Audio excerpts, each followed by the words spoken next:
I have 9:27. Is that what everyone else has? Yeah. Okay. I was in someone's office yesterday and he purposely set his computer time 5 minutes ahead. So That's he would what be I early do. till. My clock in the office is 5 minutes ahead. My watch is 5 minutes ahead. I'll do that, but I use my computer or my phone as the actual time. I don't see the AI yet. Am I supposed to do something? Because I did the settings. Usually if read AI is enabled at the inception, it should already start, but I can check real quick how to invite it, if not.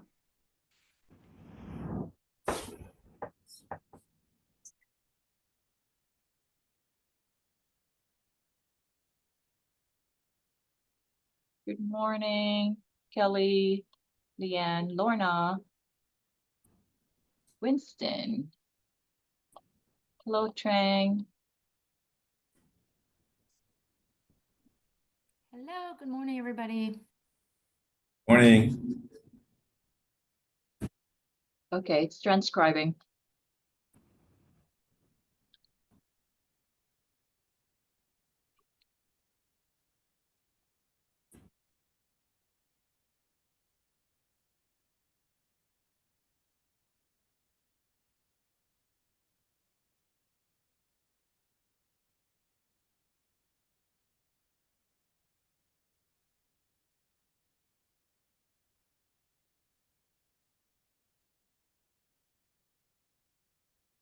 One more minute, but I think we may need, people are still straggling in, Chair. But Tim is here. Hi, Tim. Good morning. Hello, good morning to you. Is it still cold in DC? It is in the 20s out here. Oh. Brisk. Yeah, but at least it's not snowing. Yeah, it didn't snow this weekend. We've got a little flurries, but nothing crippling to our infrastructure. Yeah, you live in DC itself or the neighboring Yeah, suburb? I live on Capitol Hill, so we are Oh wow. Yeah, my son lives Alexandria. oh, lovely. That must make getting out here for work events nice because you get to see family. There's Dan. Good morning. And Scott is here as well. Abby, how are you? I'm just fine. Good morning. Thank you. Hello, hello. Dewey. Okay, so one. Okay, I'm trying to count heads. 1, 2, 3, 4, 5, 6, 7, 8, 9, 10, 11, 12,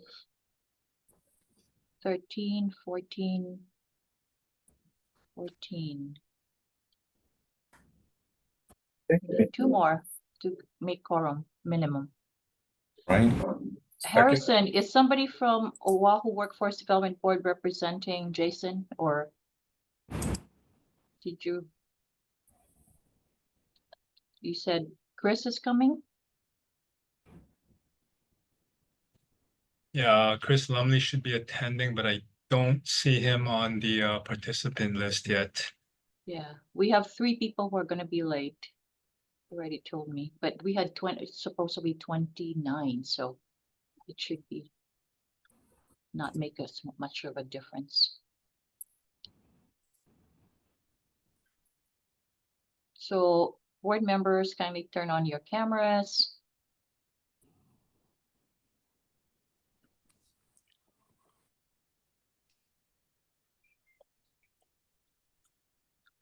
Who's missing? Jared. Derek's gonna be late. Kelly is not available. Cheryl. Eileen. Okay.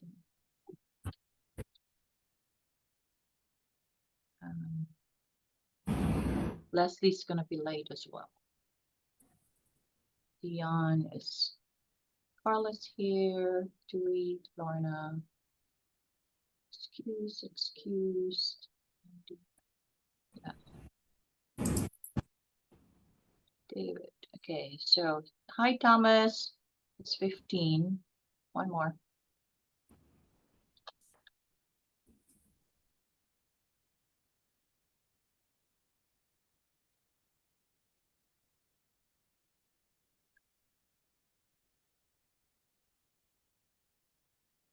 One, two, three, 4, 5, 6, 7, 8, 9, 10, 11, 12, 13, 14, 15.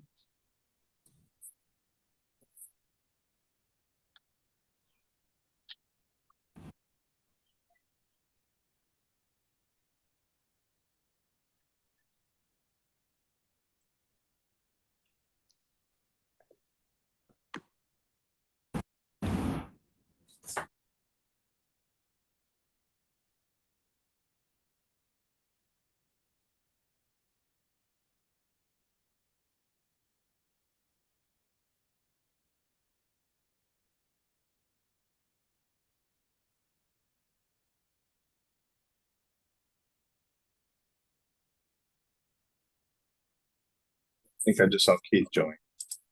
There you go. Okay, you have 16 share for now. Okay, thank you. Yeah. Okay, good morning, everyone. Thank you for joining today's WDC Quarterly Board Meeting. My name is Ken Louie, the Chair of the Workforce Development Council, and allow me to recognize our Vice Chair, Harry Miyashiro. I think I saw him. Thank you. Okay, we have a very full agenda, so I'd like to call our meeting to order at 9:34 a.m. This is a public meeting under the open meeting law. Some of the board members and public guests are viewing in Zoom. We have staff at the DLIR offices at 830 Punchbowl Street, room 310, Honolulu, Hawaii 96813. In case members of the public wish to watch this meeting at an on-site location. And to start the meeting and to document in the minutes, I will do a roll call of our council members. Okay, representing, let's start from the top, from the governor's office. I think I saw Dan Kochi. Present. Thank you, sir. Legislators, Donovan De La Cruz. Excuse. Okay. Representative Jackson Sayama. Excuse. Okay. Representing the mayor's offices. From Maui, Richard Bisson or his designate, Luana Mahi. Excuse. Okay. Andy Kawano representing Mayor. Oh, wait, hang on. Leanne has a raised hand. That's our Attorney General, Deputy Attorney General. Thank you. Can you hear me? Yes. Yes. Okay, great. I'm sorry, Ken. I think at the beginning of the meeting, you said that the physical location is room 310. I believe 37. the physical location is the physical location room 317. 317. Sorry about that. Yeah. 317. Thank you for that correction. Yeah, Yeah. you're welcome. Thank you.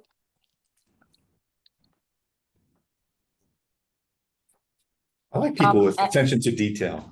That's great. Andy Kawano is coming, but he has a council meeting right now, but he'll be, as soon as he's done with it, he'll be here. Okay.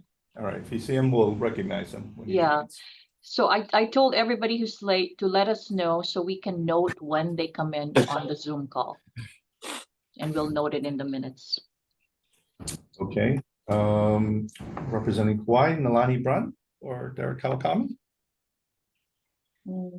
Michelle is not here yet. Okay.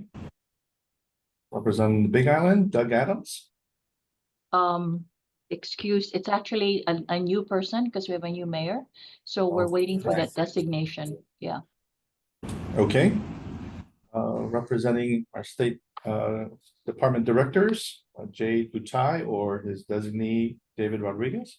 Here. Thank you, David. Leah Diaz. Aloha, here. Thank you, Leah. I think I saw Winston Sakurai or Present. Abby. Bush. And Thank Abby you. Qureshi is here as well. All right, double up. Great. Now representing UH, Della Taroka or Kiala Monaco. Hi, Kiala is here. Thank you, Kiala. Representing James Tokioka's D-Bits office, Dane Wicker or Thomas Chalk. Thomas is here. Present. Thomas. Representing the local boards for Oahu, we have Jason Chang. Representing Hawaii, Rosella Gardashian. Present. Rosella. Thank you. Representing Hawaii, Jackie Kaina. Present. Thank you, Jackie. And representing Maui, Leslie Wilkins. She's gonna be late, she told me. Okay, now representing our labor sector, Scott Collins. I saw him. Here. Oh, yep, I saw him. Thank you, Scott. Dion Dizon. Here. Dion. Looking good. Carla Kurakawa. Here. Carla. Tui Scanlon. Ew. Thank you. Lorna Wu. Here. Thank you, Lorna. Okay, finally representing our private sector, Carrie Kimishiro chimed in earlier. Here. Manu Bermudez. Excuse. Okay, Jason Brand. I don't think we've. Yeah, excuse. Eileen Caldwell. She said she was coming. Okay, Cheryl Cross. Here. Cheryl. Keith DeMello. Present. Thank you, Keith. Rona Fukumoto. Here. Hirona. Jared Higashi. He's coming. Okay, Shelley Ihori. Present. Thank you, Shelley. Derek Kanahira. He said he's gonna be late. His meeting is running late. Okay, Sean Knox. I think I saw him. Here. Thank you. Robert Litsky. He's in the middle in transit right now in Japan, so. But he said he's gonna check in, so hopefully. Sure. Trong Malone. Present. Thank you, Trong. And Kelly Ueoka. Excuse. I count 21, Bennett. Is that what you have? 5, 6, 7, 8, 9, 10, 11, 12, 13, 14, 15, 16, 17, 18, 19. Okay, I only have. Oh, no, you know what? 21, yes. Sorry, I just came in. This is Michelle Rego. 22, representing Nalani. Alani. Okay. 22, Chair, for now. Thank you. Okay, under the Sunshine Law, a quorum of members must keep their cameras turned on during the entire public meeting or be present in person. If you do leave the meeting prior to adjournment, you must inform us so we can take a recess and reestablish quorum. Thank you for your kind understanding of these protocols. So, let's see, members, if anyone is in the room with you, please state the name of that person as well. Do we have any other guests besides Tim, our speaker? Chair Eileen Caldwell also is here, so that makes 23. All right. Thank you. And I believe Sophia Yeager from NGA is also on the line. Okay. Let's see, per Workforce Development Bylaws, Article 5, Section 7, under the Hawaii Revised Statutes 92-15 and HRS 202-1, until such time the council has 41 members, 16 council members shall constitute quorum to do business, and the concurrence of at least 16 council members shall be necessary to make any action of the council valid. Since we have, is it now 23? 3. Okay. Members present today, I confirm we have quorum. Okay, first item on our agenda is the approval. Oh, Chair, we need to introduce the guest, if you don't mind. Okay, yeah. Okay, I will start with, I think, the first guest, that would be Tim Carlton. Am I going now, Bennett, or? No, not yet. We're just doing roll call of guests and having them self-introduce. And Sophia Yeager, I think Tim mentioned, was also on the call. Any other guests? Please come off mute and identify yourself. Violet Jackson, Federal Project Officer, U.S. Department of Labor. Violet. Anyone else? Here we have Maricar, Davin, Sophia. Morning, Go ahead. Davin Kalmar from the Oahu Workforce Development Board. Devin? Erica Pillaton Freitas with the Workforce Development Division. Good morning, Maricar. Morning, Chair. Kevin Aki Jr. with the Hawaii County Workforce Development Board. Morning, Kevin. Axel Harrison and Chantel. Okay, Leslie Wilkins, Maui County Workforce Development Board. Harrison thank you. Horonishi, Oahu Workforce Development Board.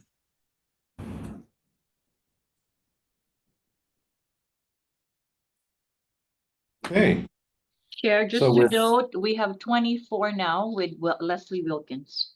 yes, I have that as well. From we have quorum. Okay, moving on. Vanette, I'm here. This is Derek. Oh, great. 25, Derek. Thank Gonna hear you. Okay, And that's 25. at 9:45. Okay. Okay, 25 members present. Okay, the first item on our agenda is approval of the minutes of November 21st, 2025, and that's in the packet. That I think there was a link on the WDC website to that. So if you could take a minute to, what page was that on? The packet. Let's see, find it.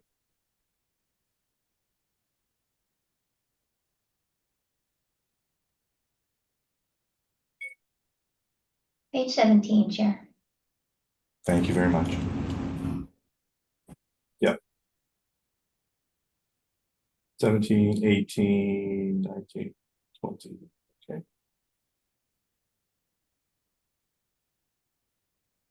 Okay, may I entertain a motion to approve the minutes? Dewey Scanlon, so move. May I have a second?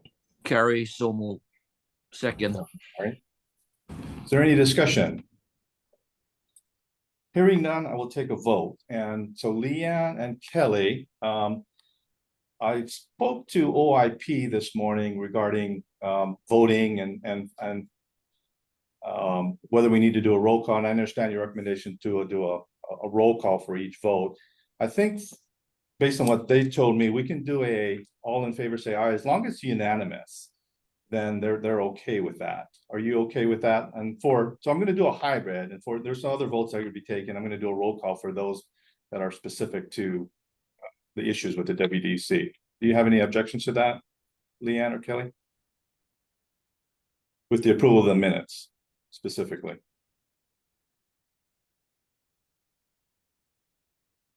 Okay, well, Yeah. I'm going to call for, Yeah. yes, go ahead.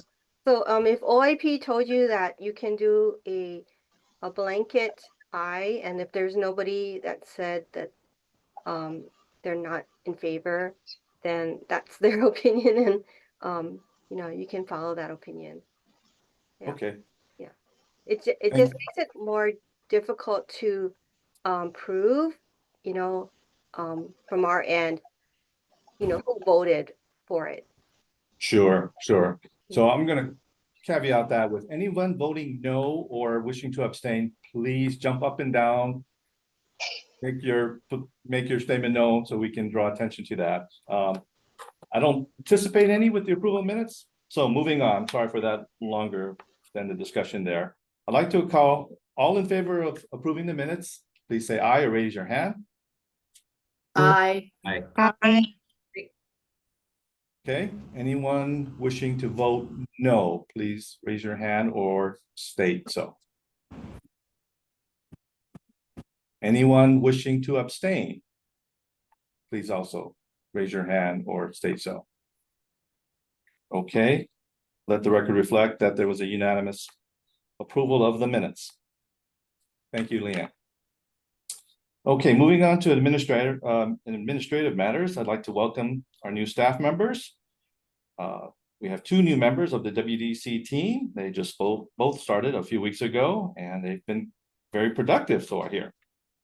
If you come to the offices, please make a point to say hi to Kelly Quitevis.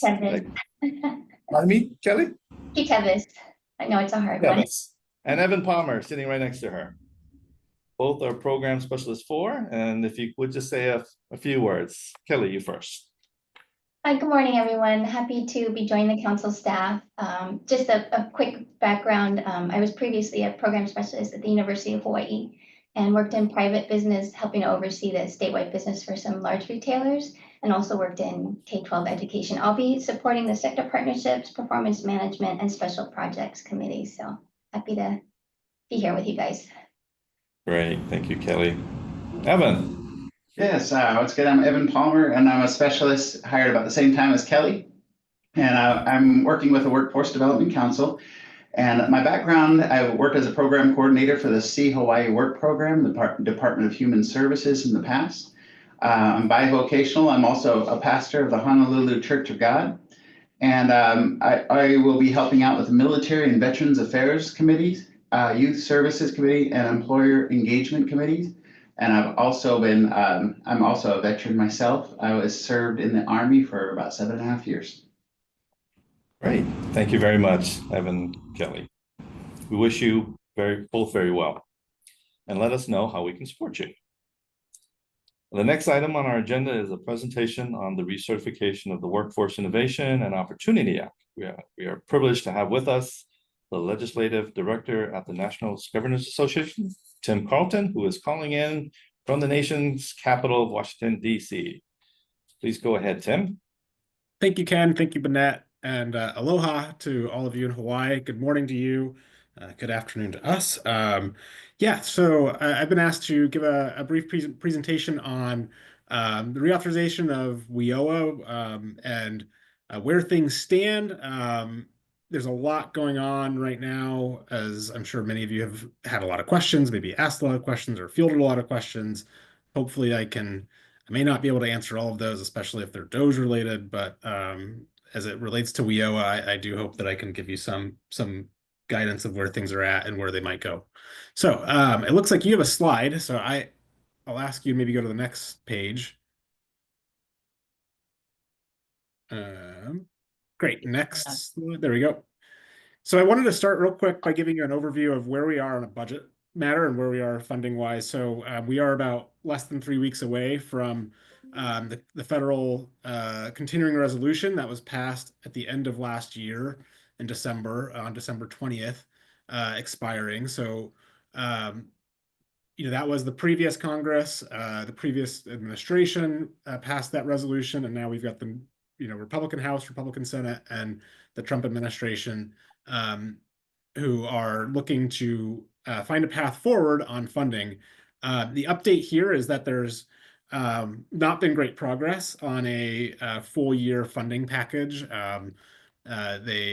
The House and the Senate and Republicans and Democrats remain not overly close on top line numbers, which prevents them from starting to negotiate specific programmatic levels.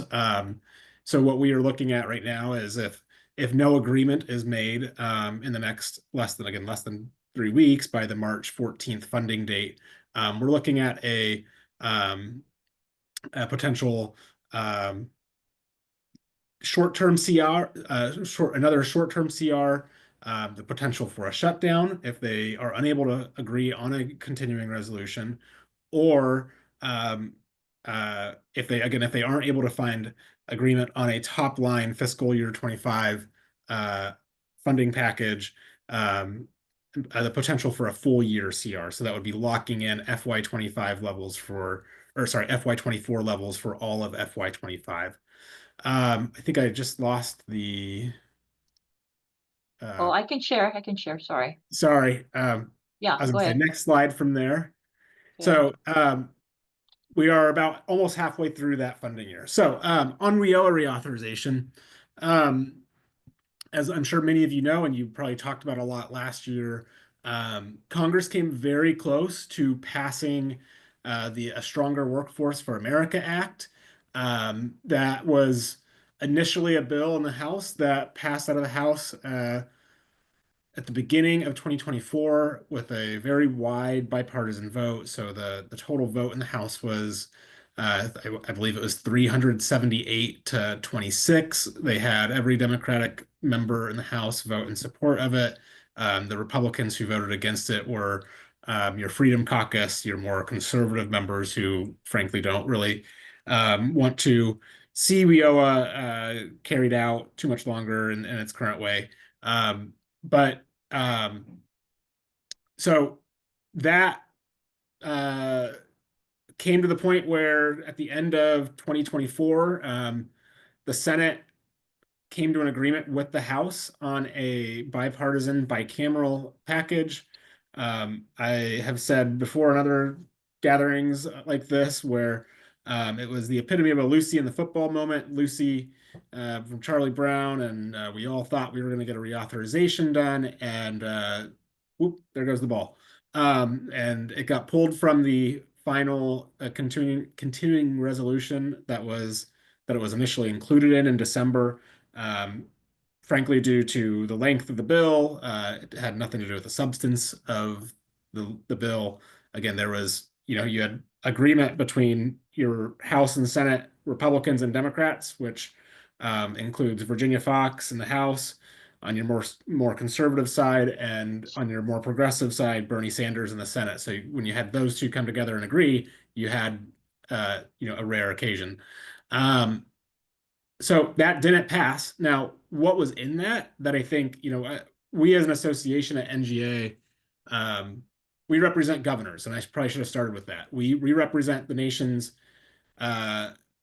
55 governors, so that would be the 50 states and the 5 territories. And so that's who we speak on behalf of. My job is with NGA's Office of Government Relations. So we are our advocacy arm for the nation's governors.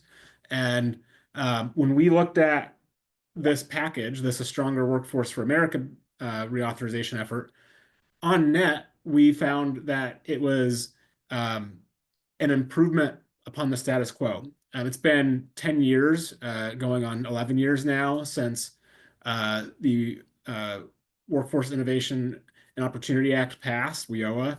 That was in 2014. We know that our economy, our businesses, the nature of work is completely different today than it was 10 years ago. And there were a lot of, that WIOA package was certainly an improvement on its predecessor, but I think we have seen where improvements are needed. So we did feel like a lot of what was included in the Stronger Workforce for America Act did build on WIOA. And again, from our governor's perspective, it's about providing those governors, providing state agencies, providing state workforce boards more flexibility to really respond to the needs of their states and territories. So, this package included additional state set-aside funding that would allow, it wasn't required to, state was not required to do this, or governor's office was not required to use this additional flexibility, but if they wanted to, they could set aside an additional 10% to take those Title I dollars and target high need industries, critical components of those state economies that needed additional workforce assistance. It also, laid out a process that we understand a lot of the locals had concerns with, but from a state governor's perspective, provided some tools to rewrite and relook at the local area designations in states. For many states across the country, you have local areas that maybe are no longer reflecting demographic realities on the ground, economic realities on the ground, and so forth. And so we really view it as just like we have a census every 10 years that results in changing of congressional districts, changing in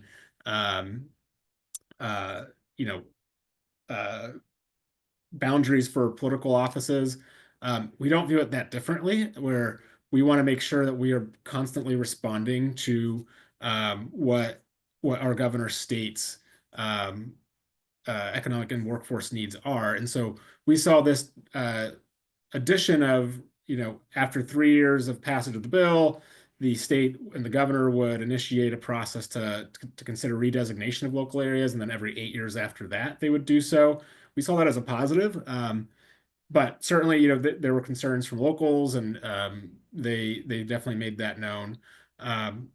In addition to this, we did hear a lot of interest, especially from small states, about a new state flexibility pilot program that was included in this. So I believe Hawaii would qualify based on the criteria that was set forth in this bill. But basically, states with less than 5.1 million people would be eligible to apply to receive their Title I funding in a consolidated grant, and have a kind of this one-door policy option. And so this is it would be a pilot program. It's not it wouldn't be every state with that population.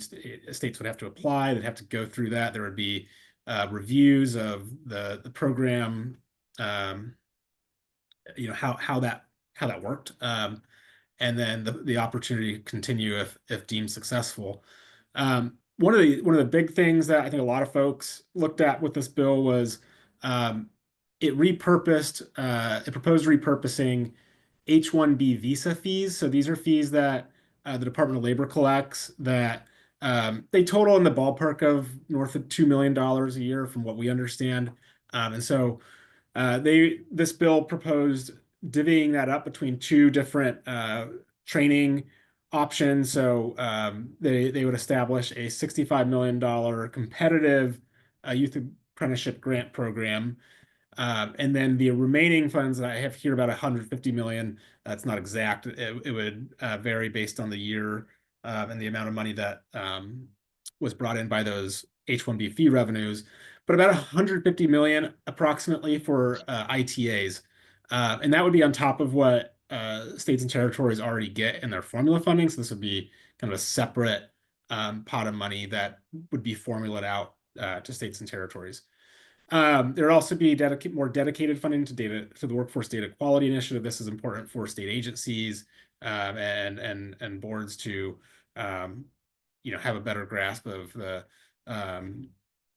their data management on all the things that they got to report on. So that currently is about $6 million a year that Congress funds it at. The change that they proposed was taking the national program funding for the dislocated worker pot in Title I, and which is about between $200 to $300 million a year, and designated 5 to 15% of that for this Workforce Data Quality Initiative on a yearly basis. So again, that would have been a substantial boost to what is currently being allocated for that WDQI funding. And then last thing, I think the thing that probably got the most attention out of everything was new training mandates. The original proposals were a 50% across the board training mandate for locals. That got kind of shaved down in the negotiations to, I think I want to say it landed at about a 42% with the ability to offset, well, it's still a 50, but the ability to offset that by funding spent on services that were not directly training, but still supporting job seekers and workers who were coming through your system.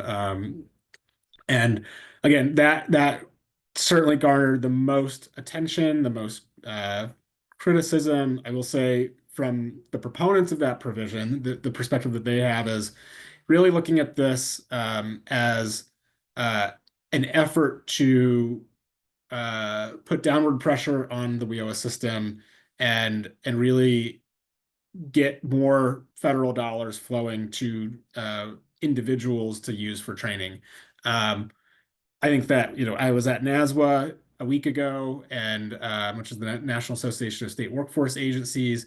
And one of the things we talked about there was this question of whether the WIOA system is a training system or whether it's something different that includes training but isn't primarily training focused. And I think this is going to be one of the ongoing conversations that we have this Congress. So that's the review of last year. Next slide, Bennett. I'll kind of get into this year where we're at. So what we have in the House and Senate is new committee leadership. New committee leadership means new priorities. So in the House, you've got Representative Tim Walberg from Michigan, and he's been on the committee for a number of years now. So he's well versed in WIOA in the sense that he's been around for these conversations for a long, long time. And in the Senate, you've got Senator Bill Cassidy from Louisiana. Both of these are Republicans, as you see there. But in both cases, they were both on the committee last year. They both, in the case of Cassidy, he was the ranking member, and they signed off on the A Stronger Workforce for America Act. Certainly, Representative Walberg also signed off on that bill. So I look at it and I say, here you've got a reauthorization package. It's, you know, if it's not already tied with a bow, it's pretty close to that. Should be fairly easy to take that up here at the start of a new Congress, but with the new leadership, you know, it may not be their top priorities. And I think we're still kind of waiting to see where that falls out. One of the big things that they'll have to work through in the kind of the shorter term is where their priorities are. So in the Senate, really, you've got the calendar in the Senate is really going to be occupied for at least the first half of this year and probably later this year on confirming the president's nominations for all the various agencies. I believe there's over, I think the number I heard was approximately 1,300 Senate confirmable positions across the federal government. So you're talking about a lot of confirmations, federal judges, all of that kind of stuff. And then add on top of that, reconciliation is going to garner a lot of attention from both of these committees of jurisdiction. So in the House, the Education and Workforce Committee has been given instructions to find $330 billion in savings for the House budget resolution, which is a reconciliation package to try to pass a new the president's tax, border, and defense and energy permitting bill. And the same thing in the Senate. The Senate would likely have similar instructions for their Senate Help Committee, which will just make timing on a WIOA reauthorization probably slip, just in my perspective. So that's not to say they can't pick up where they left off, and that's not to say they won't pick up where they left off and take up a similar package here soon. I do anticipate there will be changes if they do, perhaps changes to the training mandate. That was a top priority of Virginia Fox, and so if she's no longer in that position, it may not be her top priority, or they may go in a slightly different direction. And then last thing here, you know, I did mention the appointees. I do want to make sure you're aware, two relevant appointees for the Department of Labor. For the Secretary of Labor position, Lori Chavez DeReamer has been nominated. She actually had her confirmation hearing today before the Senate Help Committee. And we anticipate the likelihood of having a vote for her next week in committee. If that is a successful vote, if she gets out of the committee, we anticipate that her confirmation, or sorry, her vote on the Senate floor for full confirmation could come as early to mid-March, and which would be when you would get a new permanent secretary. And then for the Office of Employment and Training Administration, which, as you all know, oversees WIOA programming, Henry Mack III has been nominated. Henry Mack, or Mr. Mack, comes from Florida. He has worked in the Florida workforce and community college system, and so he seems, from what I've reviewed, to be pretty qualified. And his confirmation may not take, will likely take a little bit of time to work its way through, as there are some other higher priorities in the Senate for confirmation. So with that, I think that's all I have. I hope this is helpful, Bennett. I'm happy to answer any questions that folks may have. Chair, I have a question. But Sure, go ahead, but if there's other board members who would like to take a first stab at a question, I'm willing to step aside. Anyone? Don't be shy. Okay. All right, let me ask the first salvo. So I know there's so many unknown variables, right? Tim, and we don't have a, you know, a crystal ball. But I remember maybe last year when we were talking about the reauthorization, you had made mention that it is not like if it's not reauthorized, the funding stops right there. Has that changed at all, or is there any other, do we need to be mindful about other things? Yeah, so what Bennett is asking about is, so there's, as I'm sure many of you have seen, there's been efforts to freeze federal funding. There's been efforts to end contracts to a lot of competitive different, the Department of Education. We've seen a lot of that so far under the current administration. In the case of WIOA is one, the majority of WIOA funding is not competitive, it's formula, so that's a positive. It's statutorily required, so they've, been told, these are authorized programs. Technically, they're unauthorized, which I think is where we get into a small area of gray. There's some who believe that programs that have not been reauthorized but continue to receive appropriations, which is the case for WIOA. So WIOA is the program. Title I is discretionary funding. It's discretionary in the sense that it's not mandatory funding. Congress has to appropriate it in the either through a continuing resolution and continue funding from FY24, or they have to pass a new appropriations bill that provides new funding levels. That being said, there are some who think that even though Congress has appropriated it, because they haven't reauthorized it, we can impound those dollars and basically send them back. Now, I'm not talking specifically to WIOA. I'm talking more about programs that have received an appropriation and were authorized. We're not authorized. That is I think that's it's a very legal question that I think most people think that that's not the case. It's a question of impoundment that really hasn't been challenged in the last 50 years. And so I'm not worried. If it makes you feel better, I'm not worried about the future of funding for WIOA Title I programs that are flowing to states, flowing to the local areas, and so forth. That doesn't mean I won't be worried if something changes, but today I'm not worried about it. What I am thinking through is, and this is me trying to be transparent, I don't have all the answers, but what do the executive orders mean that we've seen, and how will that be implemented through ETA and whether it's state plan based or whether it's other grants that the state may receive that aren't necessarily Title I or WIOA, but certainly do aid the workforce. And if any of those conflict with any of the executive orders, what does that mean? I don't have the answer to that, but those are the questions that I'm asking myself. Thank you. I think at least it's a little bit reassuring. Thank you, Tim. Appreciate that. Yeah. Thank you, Tim. Thank you, Bennett. Any other questions for Tim? A lot of uncertainty, it seems.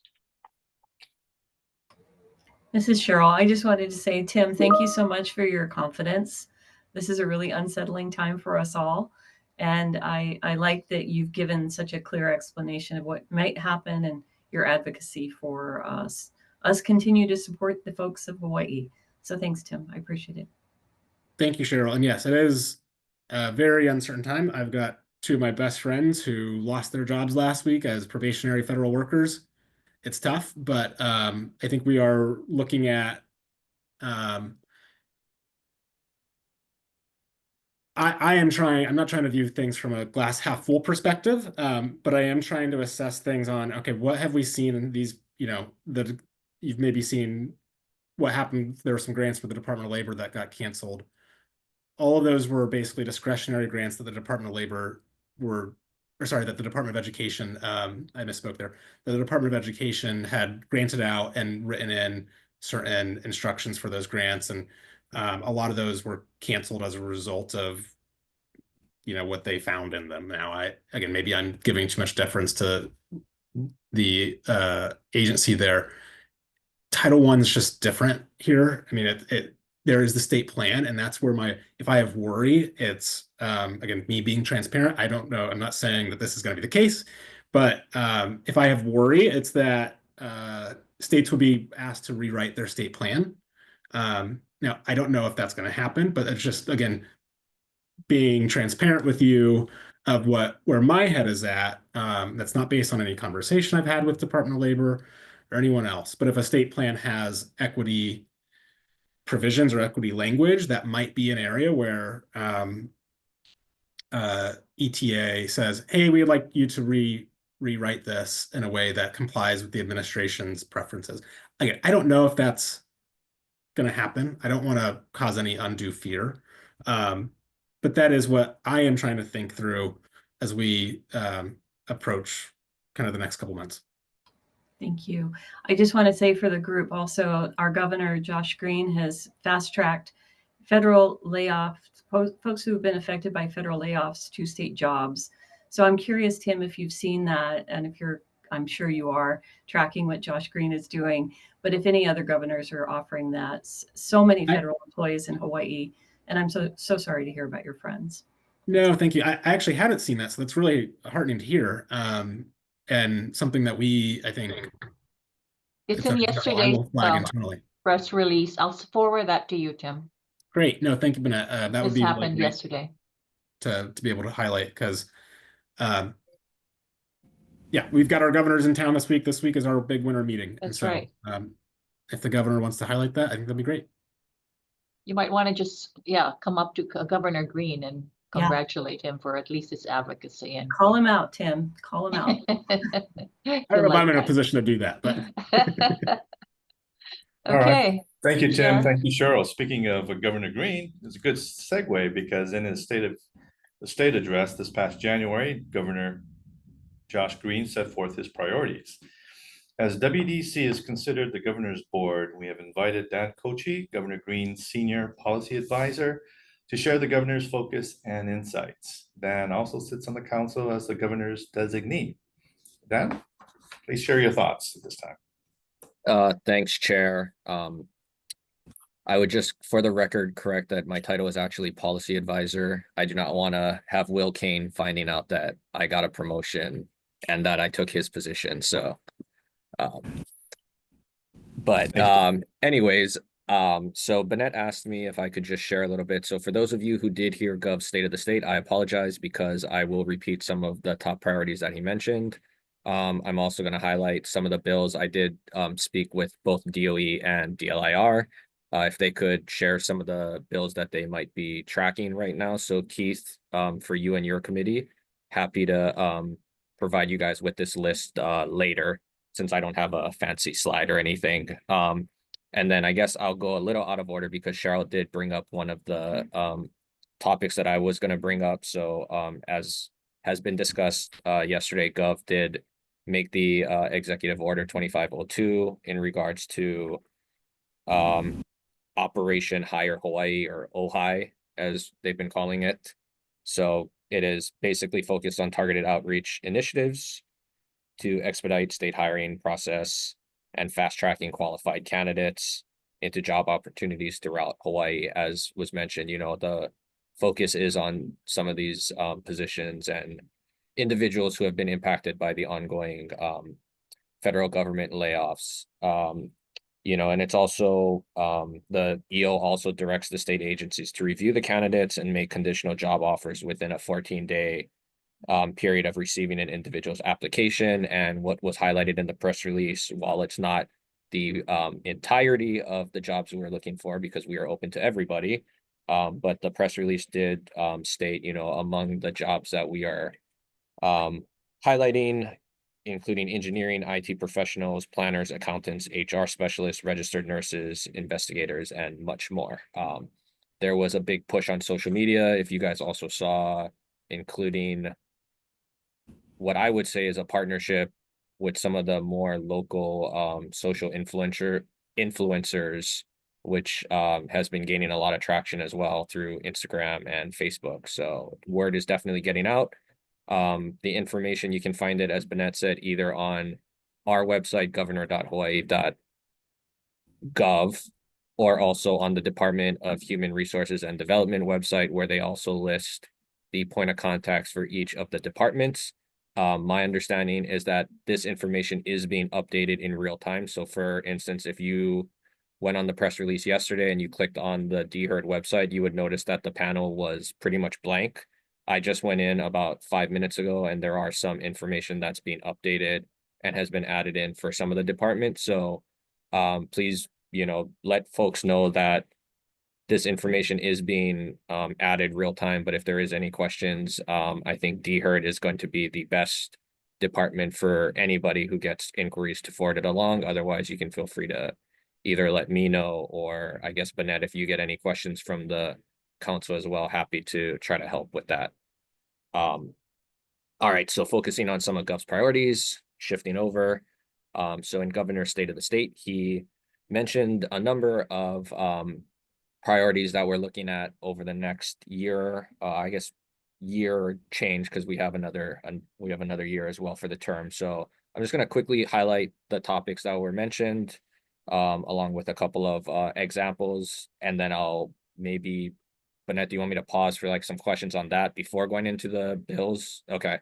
So as everybody may be aware, Governor's top priorities, are concerned regarding affordability, cost of living here in the state, as well as affordable housing. So, we just enacted some of the largest income tax cuts in Hawaii's history, providing $5.6 billion in relief to taxpayers over the next 7 years.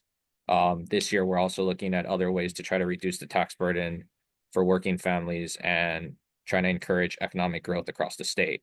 When it comes to affordable housing, Gov mentioned in the State of the State that we are currently on track to accelerating the development of nearly 7,000 affordable housing units through some of the emergency proclamations that we've done, and that we are tracking over 62,000 units currently in development over the next decade, which also includes roughly 46,000 as affordable. Happy to provide folks with any updated numbers as those continue to be worked on. And then we're also looking at, for the budget, roughly $500 million for a number of housing initiatives to support workforce housing and also Native Hawaiian beneficiaries. In regards to the Maui recovery, we've invested more than $2 billion in federal disaster relief and $800 million in state funds to help support survivors and to rebuild communities. Our office is also working to ensure long-term housing for 99% of displaced residents through innovative interim and permanent housing projects, and some legislation this year and initiatives that we're also looking at in regards to not just Maui recovery, but also wildfire prevention as a whole includes enhancing some of the wildfire prevention measures. We've put investments into sensor monitoring that came up through DOT not right after, but maybe late last year.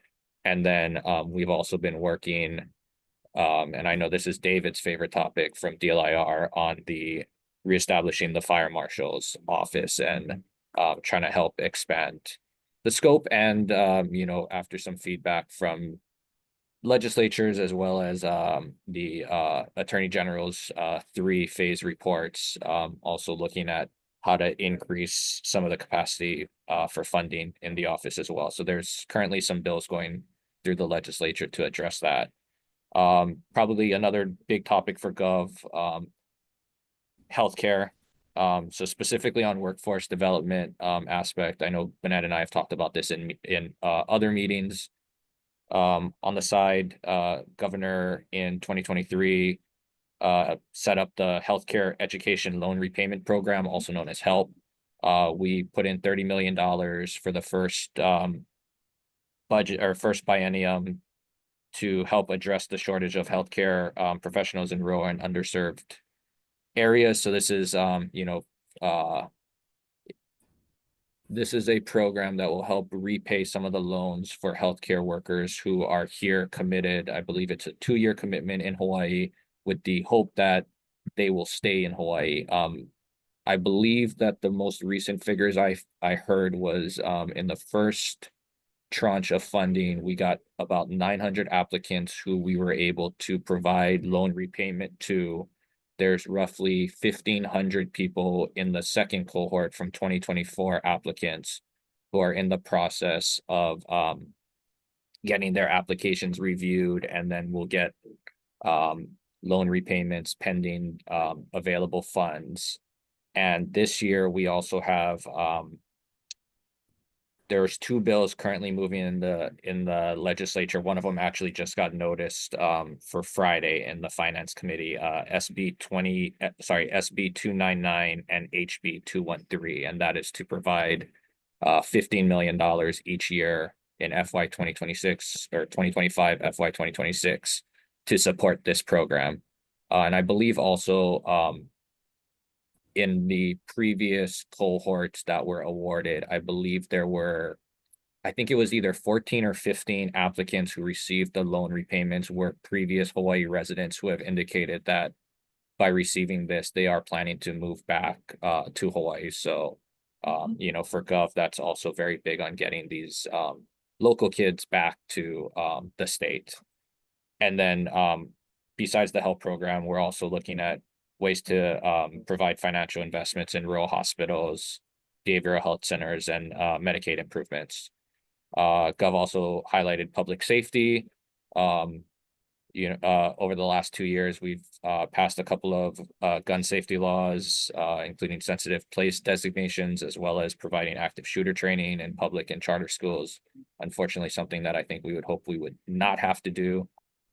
And then we've also had successful gun buyback events, and as well as the Illegal Fireworks Task Force and their amnesty program as well. And then lastly, on the highlights, climate and environment, after the Maui wildfire, Governor convened the climate advisory team, and we have a few bills as well this session where we are hoping to implement some of the recommendations that were made by the advisory team in relation to trying to address the effects of climate-related disasters and trying to fund resiliency efforts across the state. And then lastly, still in the clean energy and climate environment, Governor early January also did a emergency order on a clean energy emergency order. So I just wanted to highlight that because there is a small reference to ways to try to help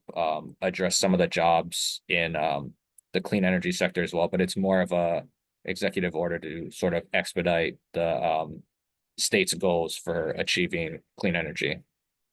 With that, Bennett, I will stop real quick for questions before going into some of the other bills.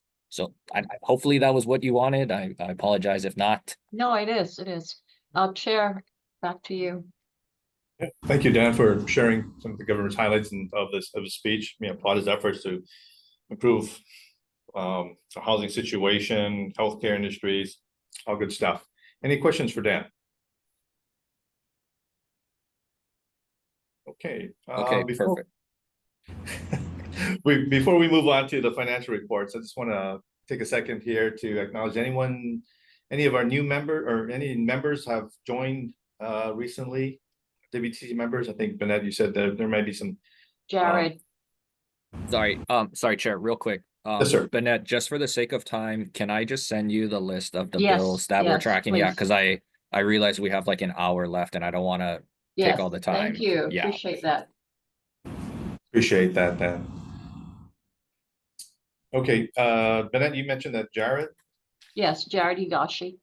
has joined. Jared, if you could acknowledge, just say hi or present. Hawaii Lodging and Tourism Association.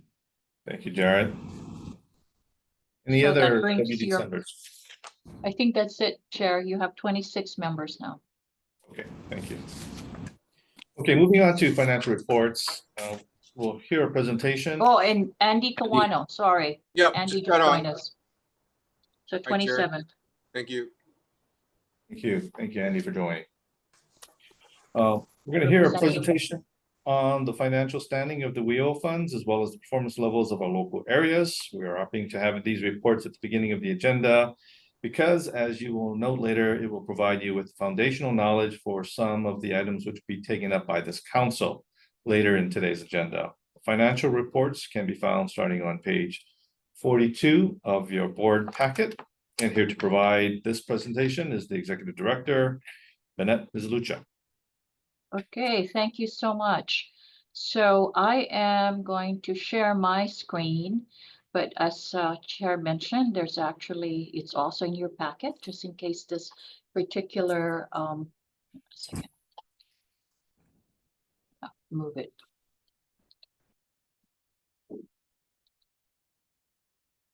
Are you seeing the financials?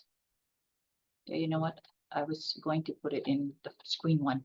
Anyway, so this by now, you would have been familiar with this financial statement because in your, capacities, personal capacities in your businesses, this is what you probably normally look at on a very regular basis. So this is a report on our grant summary.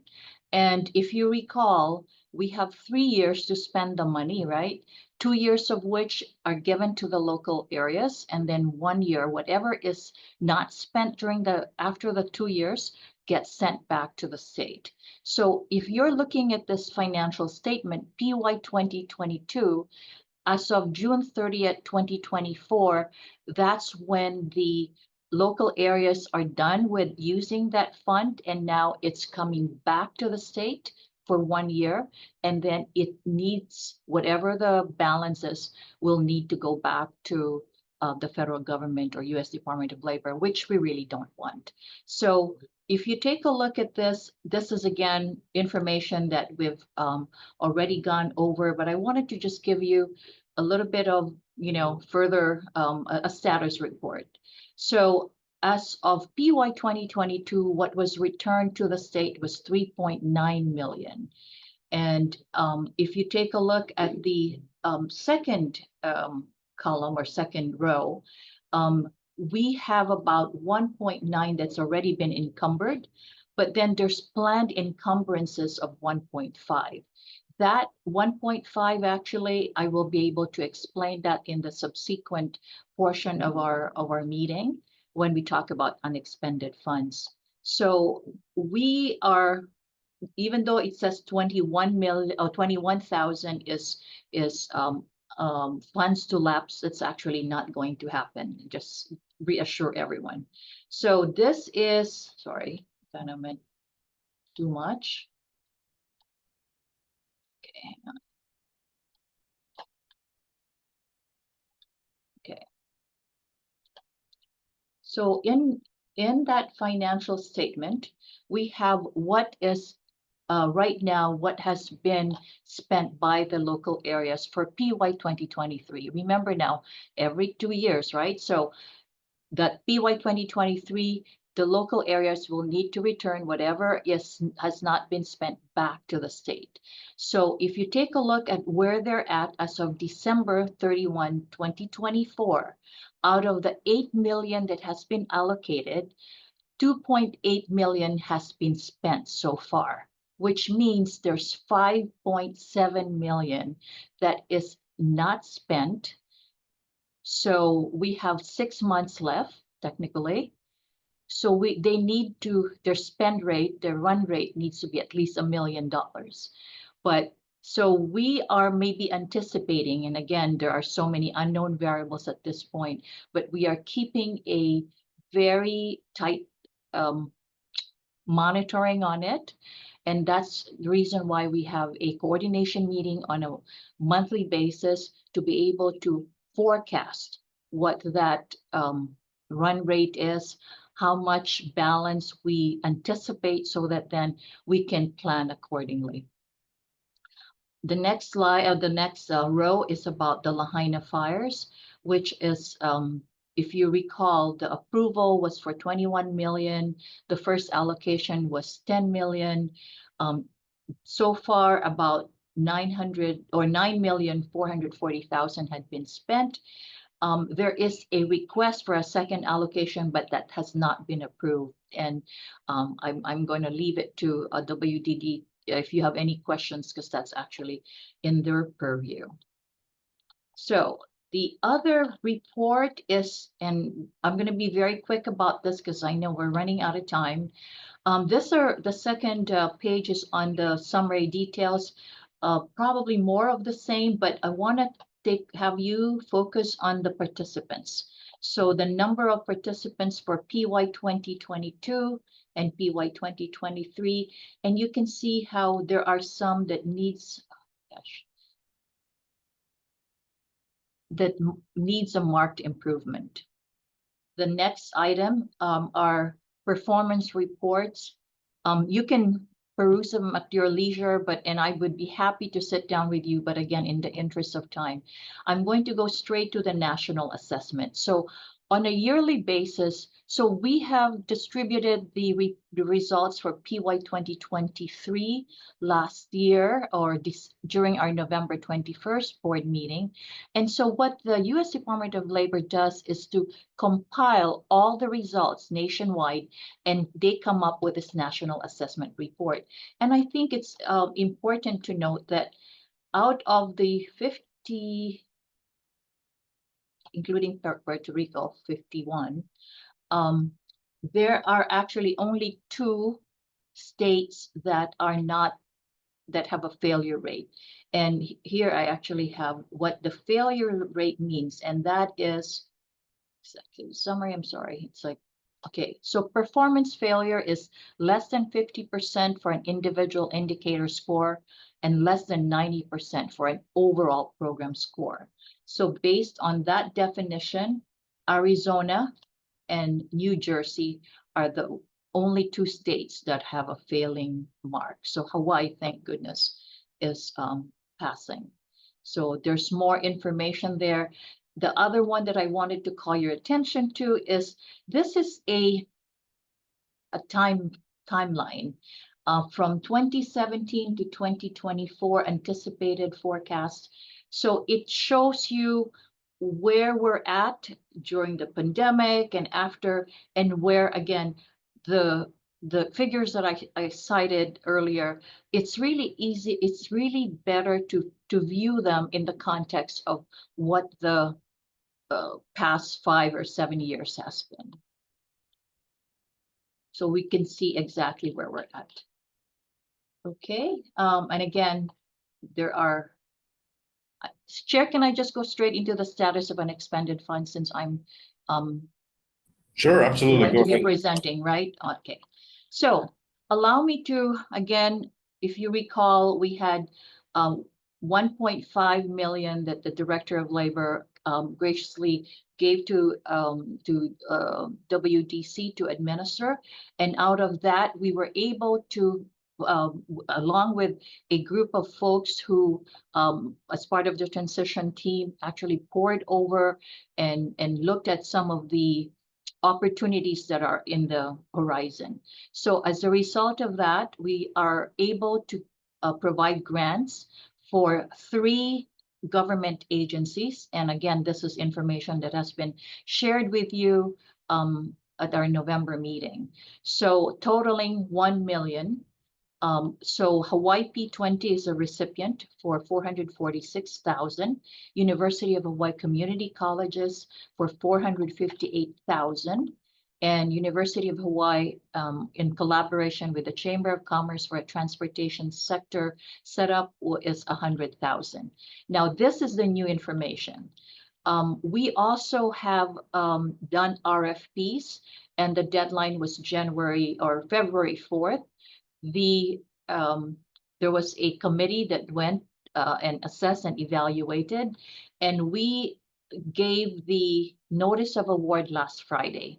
So the winners or the winning bids have been notified. So here are the results. So RFP number 1, which is the research to improve the WIOA system. The winning bid is for 100,000 and it's Axios Strategy LLC. RFP number 2 is fiscal training, and this is to train our ASO folks, Administrative Services Officer and Fiscal Officers, and also review and update our financial protocols and manual. That's for 100,000, and the winning bid went to Michael J. Jaffrida Associates, DBA, the GA team, and the bid amount was 97,000 plus. The third RFP was for professional public relations services. This is a awareness campaign that we're going to be doing for the American Job Centers, hopefully be able to lift that and improve performance there and raise the level of awareness for our American Job Centers. That's for 300,000, and the winning bid went to Becker Communication, and the bid was for 293,000.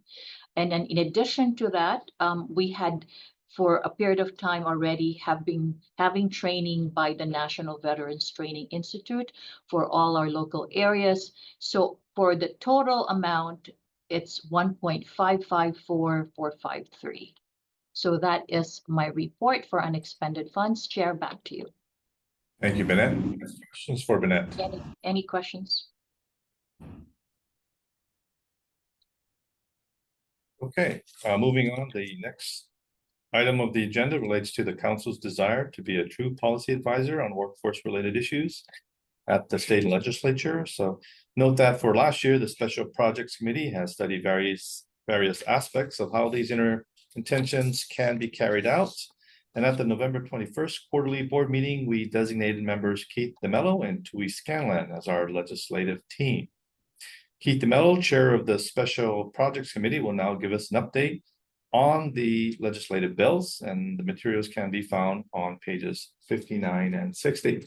Keith, the floor is yours. All right, thank you, Chair. This is Keith DeMello. Tui Scanlan's also on the Zoom, and Tui, feel free to jump in at any time. I'm going to go through pretty quick because I know we're limited on time. So, of course, the 2025 legislative session is underway. It has been since January 15th, runs through May 2nd. Upcoming deadlines are first decking, so that's where the bills have to emerge from all their committees before crossover, and crossover, I believe, early next month is when all the House bills will cross over and vice versa to the Senate. We are tracking many bills, but those listed as part of the meeting packet, you can see them there. I'll cover them in order. First off, there are the two governor's messages, so GM 502 and GM 581. I don't believe the Workforce Development Council has traditionally weighed in on appointments, but these are two appointments. One is our very own esteemed chair. Mr. Louis brings 36 years of experience in business leadership, and that GM or that has been referred to the Committee on Labor and Technology. Will probably be heard next month, scheduling wise. And that's true also of the other governor's message for Jared Higashi. And as you know, he was recently appointed by Governor Green for the term through June. So unless confirmed by the Senate, that term would expire. So those are the two journal messages, or governor's messages. But going down to House Bill 1205, another bill we are tracking right now.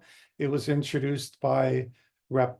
Quinlan, and it appropriates funds for the Workforce Development Council to implement a framework for workforce diversification and expansion of the defense-related workforce in fields such as technology, cybersecurity, intelligence, data science, advanced manufacturing.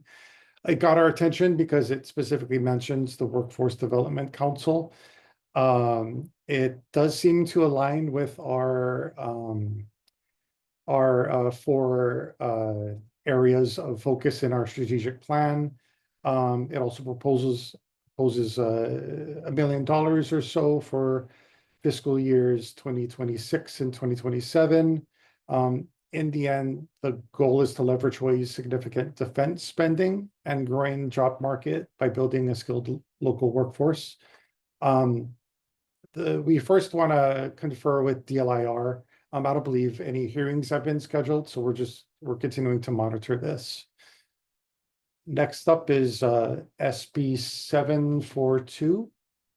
And this one's interesting. It establishes a data sharing and governance working group within the Office of Enterprise Technology Services and appropriates some funds. It was introduced by Senator Dela Cruz, and we did submit testimony on this. In fact, it's being heard as we speak in WAM's Ways and Means, which wasn't accepting in-person testimony, but is accepting and did accept written testimony for decision-making. But the reason why we weighed in on this one in support was because it did align with our 4 pillars, alignment with economic growth, education and training alliances, inclusivity and equity, and workforce synergy. In our view, it's a step toward addressing one of the issues that was raised at the Workforce Summit back in December. So we weighed in support, as did several others. For example, the Office of Enterprise Technology Services within DAGS, and that's where this bill specifically would create a governance working group within that office to take up, consider and discuss some of the issues around data and provide recommendations at the end of the year. So we'll continue to monitor this, and unless it changes substantially, we'll continue to support it. Then the other bills, 2 other bills remaining, HB 1211 establishes within the Department of Human Resources Development a state internship and workforce development program introduced by Rep. Garrett. And no hearings scheduled, but it does have a companion bill, and that's the next one, SB 1233, introduced by, again, Senator Dela Cruz. It was heard at the end of January 31st, and it passed the, I believe it was the Labor and Technology Committee, and it was referred to WAM. And what this does, it establishes a state-funded internship program within DHERD, and it aims to address workforce shortages by providing paid internships in state departments. It also appears to align with our 4 pillars as it was heard, and we're continuing to monitor it. We'll first confer with DLIR, but we're seeing if it is heard in WAM and whether it moves forward or not.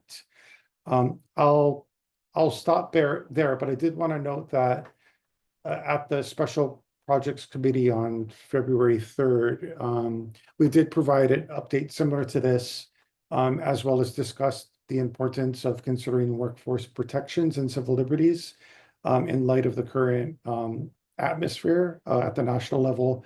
And these can have widespread ramifications and impact on the workforce development here locally. There are also some concerns specifically around a bill relating to the Office of Entrepreneurship, which we are monitoring. HB 1442. I believe it has a similar bill, HB 521, but that one has not been heard. But the reason why we're a little concerned about, again, that's HB 1442, which involves potential use of Hawaii Film and Creative Industries special fund dollars, is because it doesn't address or doesn't provide sufficient, or in our opinion, our first take on it, sufficient labor nor film production companies. But we're monitoring that. We're going to see if we weigh in at all. That was quick. Tui, I don't know if you have anything you'd want to weigh in with. Yeah, if I can jump in just real quick. SB 1523, relating to private sector collective bargaining rights. The Hawaii Employment Relations Act protects the right for public sector and agricultural workers to collectively bargain, but does not specifically encompass private sector collective bargaining rights for many of the labor unions that are on the committee and on the call. Given the climate and the outright attacks on labor and labor rights, it's imperative that we protect private sector collective bargaining rights within the state. Otherwise, the impactful and thriving wage jobs that these private sector collective or private sector unions provide, many of those benefits are going to go away. You know, what we win at the bargaining table can be lost in the ballot box. So this is a really important one. It's interesting at the Labor and Technology Committee hearing. The Hawaii Labor Relations Board brought up an excellent point. In its original form, this bill did not call for any monies, no appropriations whatsoever. But HLRB made a great point in that the expanded coverage would require more funds, more personnel, which I think is a great thing. I think the HLRB should be expanded. The Department of Labor and Industrial Relations should get more personnel to that effect. It has been re-referred to Judicial and WAM for a joint hearing. The House side didn't go through, or didn't get heard in committee. It's not that it didn't go through. And then another one is just building off that last bill that you mentioned, Keith, was SB 1641, which makes a Hawaii Film Commission. And that's great. I think it's important to safeguard public funds and the transparent use of them. But there's also, it seems like it would make the state an assistant producer, which one, doesn't exist, and two, would make it a little weird, because then you're talking about state-sponsored media, and that becomes a potential First Amendment infringement. In that, look, we like our legislature. We've got a strong Democratic majority. We like the ways in which they stand up for public initiatives and for the populace. But what happens if you get an overwhelming majority that says, we want Jesus movies with 4 Hawaiians in it? And that's what the state is going to sponsor. And then the state then starts to get money from the tax incentive and becomes like part of the investor crew, the producing crew, which I think is problematic and could potentially be a First Amendment thing. It's not necessarily bad for the workforce. It's great in its intent, but adding in that whole, the state then becomes a stakeholder in the creation of media, then you start to dance around a really fine line. Like, it's fine and dandy right now, but what happens if it gets into the hands of people with more nefarious intent? But all that being said, those are the two that I wanted to bring up. Thank you. Thank you, Keith. Thank you, Tui, for those updates. Leslie, I believe you had your question. I do. Thank you very much, Keith. I wanted to go back to the data. We don't have the list up. Senator, the number, I believe Senator Dela Cruz sponsored that. So we're all about collecting data so we can make better informed decisions, especially with allocating money. But how is that different than the D2X, where we're trying to be able to track, so with D identifier numbers through the Department of Education into workforce, through DOE into university system, that kind of thing? What is the focus of the data collection? That is SB 742 SD1. Correct. Thank you. Tui, I appreciate that. Keith, do you know any more details on it? Yeah, a bit. I do know that it directly engages and involves the chief data officer within the Office of Enterprise Technology Services, who reports to the chief information officer. There still appear to be a lot of barriers around even how the data is maintained, what platforms are used.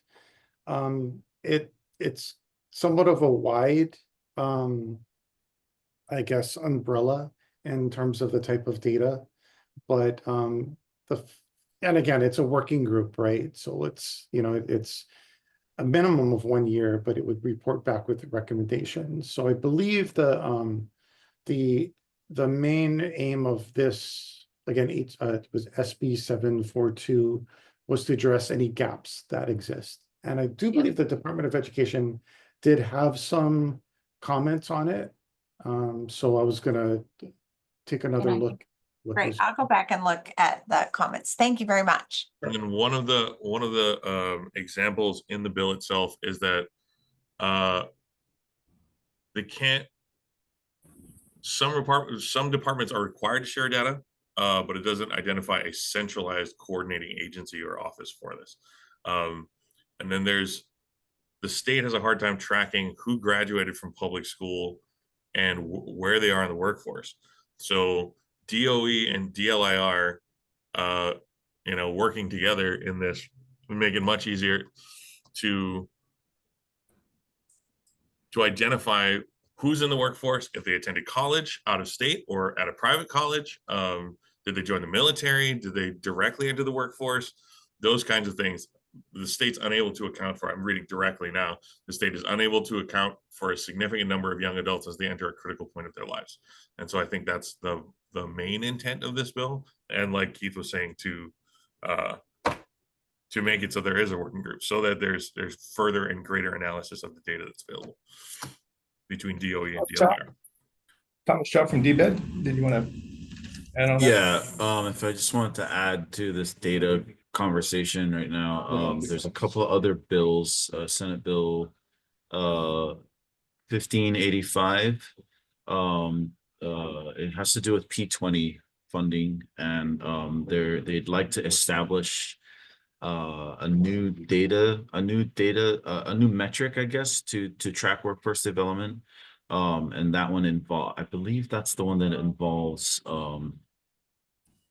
no, I don't know that one involves DBED directly. Sorry, I gotta check that one. But I know SB 1585 is a data related, workforce data related bill. And then there's also SB 1491, which let me double check, make sure I'm looking at the right information on it. So that is the one this is the one that involves DOTAX and DBED. And that's the one that they're gonna, I think the intention is to start tracking self-employed individuals and entrepreneurs. And so that's why DBED and DOTAX are named specifically in the bill. And I again, kind of same vein as what Keith and Tui were talking about with regards to workforce data. So there's a handful of bills in this session that have to do with the data tracking for workforce development specifically. But those two are the ones that kind of pop out to me besides was it 742 that you were mentioning, Keith? Yeah. Great. Thank you, Thomas. And thank you again, Keith and Tui, for following, tracking all of these bills, time consuming and process. Any other comments? If not, we're going to have a presentation by CVS. As WDC is always looking to highlight best practices amongst our local companies. And one of the most innovative employer engagement initiatives in the state is being undertaken by CVS Pharmacy. We have our council member, Trong Malone, who will provide us with an overview of these projects. Trong is the company's workforce initiatives manager, and her presentation can be found on pages 61 through 83. Go ahead, Trong. Thank you so much. Bennett, are you going to be able to share your screen? Thank you.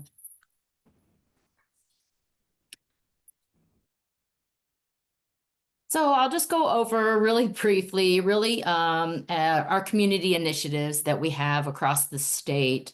And really our aspirational goal is to really, tap into those underserved sources of talent and really connect the talent to potential opportunities and meaningful employment. So if you can go to the next slide, looks like it's kind of cut off a little bit there on the left, which is okay. So I'll go through these fairly quickly. Happy to connect with any of you offline to talk in more details about any of these initiatives that we have going on across the state. Okay, go ahead to the next one and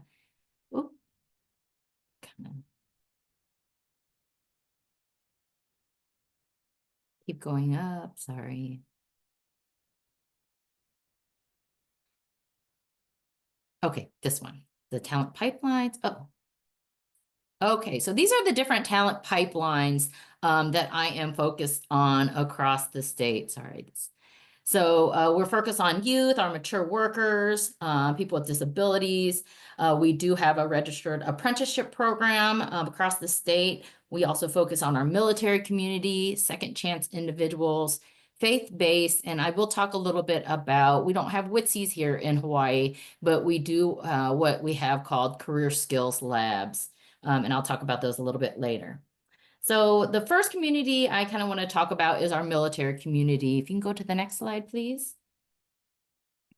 So one of the programs and partnerships that we have is with our DoD Skill Bridge partnership. So right now we train 3 different areas. We have a store manager in training, service operations supervisor, and business intel analyst. These are all the roles that we train for, not only in Hawaii, but across the nation.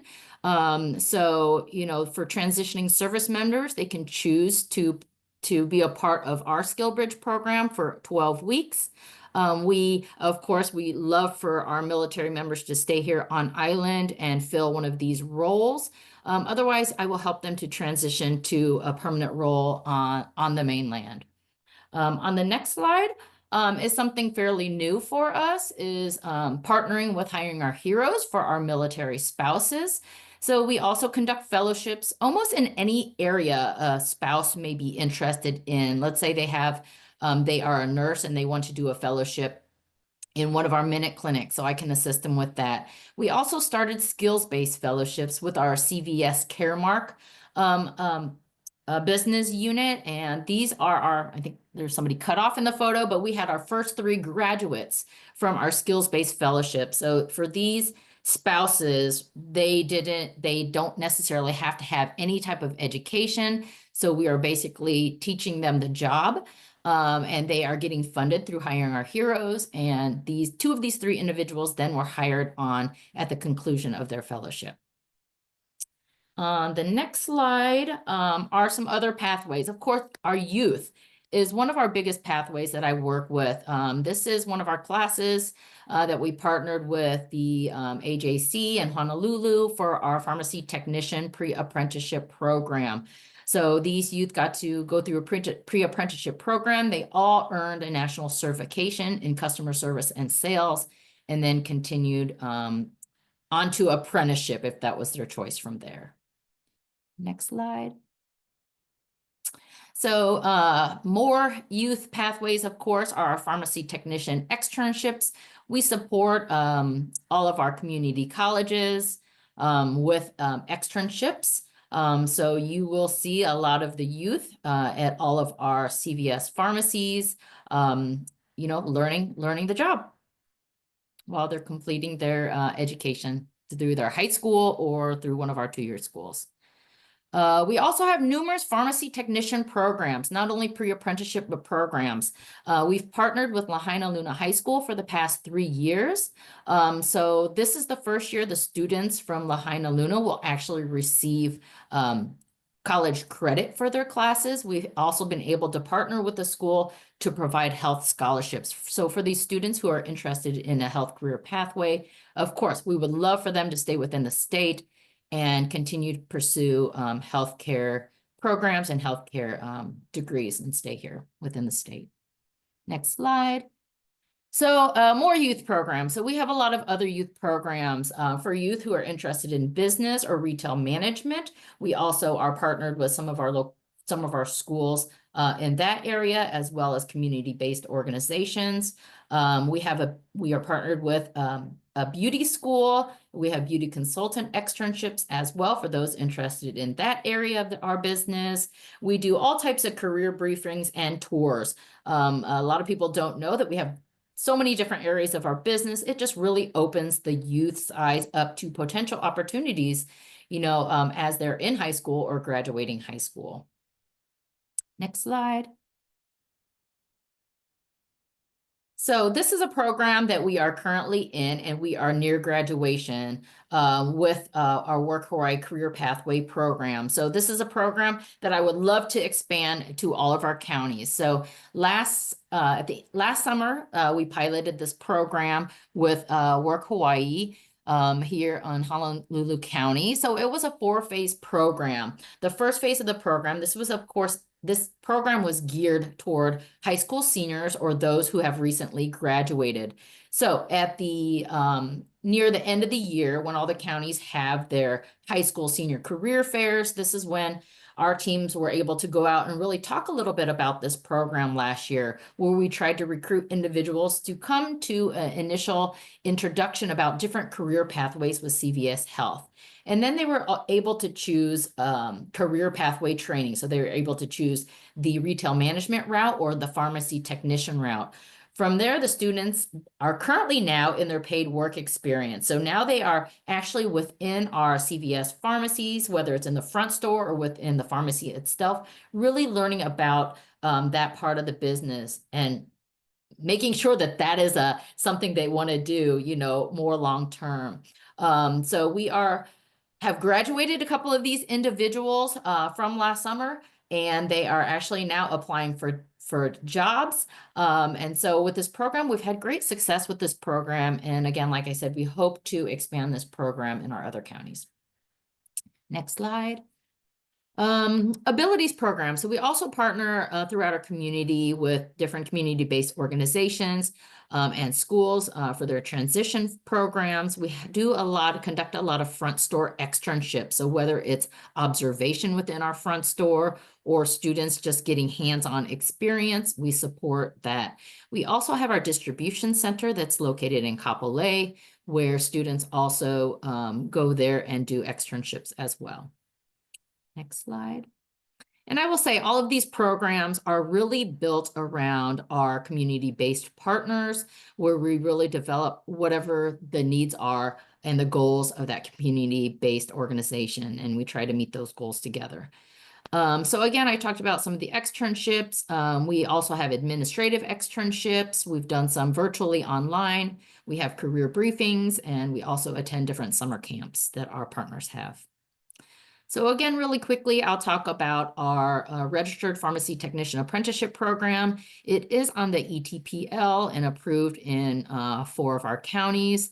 As you'll see on here, it's open all the time. It's a rolling basis, so anytime anybody is interested, they can reach out to me. We also are listed on the DLIR website. Last year was the first time that we had an apprenticeship trailblazer. So through Department of Labor, last year was the first time that they had run this program. And I did share this information with our DLIR apprenticeship teams. Shaden Ayagi, he was one of our pharmacy technician apprentices who was selected to be an apprenticeship trailblazer for the Department of Labor. So this is open to individuals each year. It would be wonderful to have our other apprenticeships in Hawaii be a part of this. I know that this will be opening probably in the next few months for nominations. So what Shaden was able to do through the Department of Labor was really go around and be a voice for apprenticeship. I also was able to bring him with me on some of my road travels because I also cover the state of California. So he got to go around and talk about his experiences as an apprentice. And the great news here with Shaden is he's gone on to pharmacy school. So he is in Hilo currently as a pharmacy student. So our Career Skills Lab, really quickly. So we do also build labs in partnership with different community partners to help students have a safe place to practice those hands-on skills before they actually come into our stores. So we have a partnership with Hawaii Job Corps Center where there is a mock pharmacy there. And on the next slide, we also have a pharmacy at UH Maui College in partnership with the school there. I already covered this earlier, so we'll skip past that. So some future plans. We are continuing, of course, any pre-pharmacy courses, pre-apprenticeship programs. Nanakuli High School is starting one this fall. We are working on a retail career skills lab.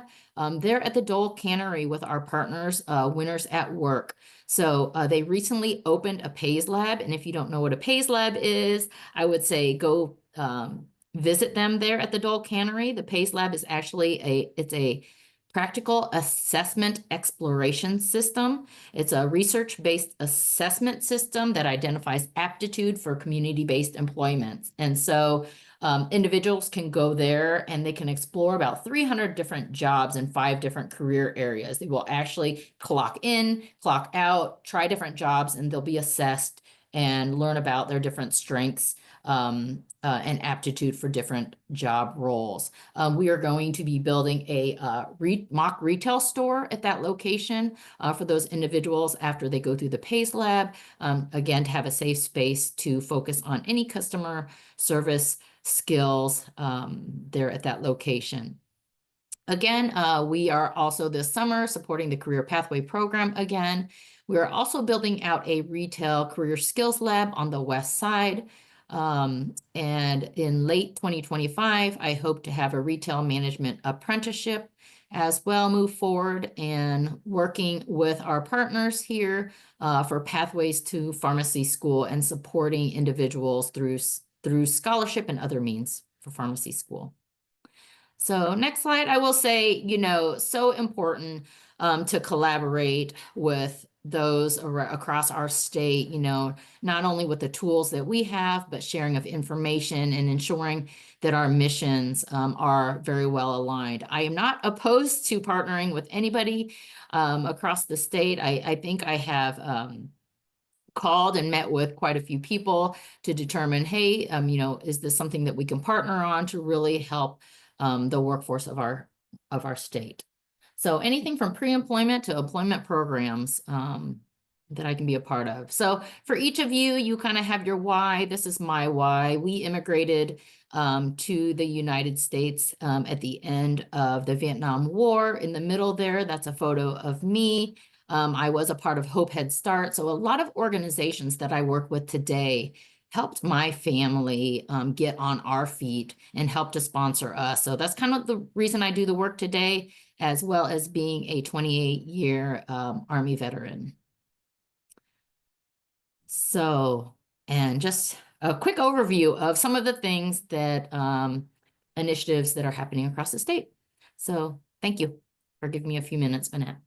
Wow, Trong, very impressed with your portfolio initiatives. I mean, what you're doing is fantastic. Touches many different groups, from youth to the military. So I really applaud what you're doing.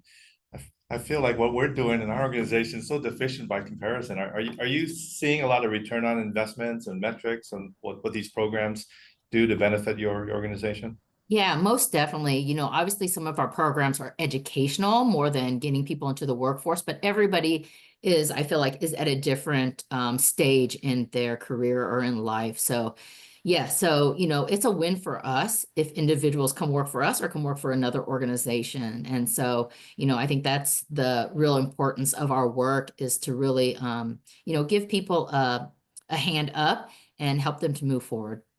Yeah, I agree. You know, teach them a skill. So thank you very much again. Any other comments or questions from the group for Trong?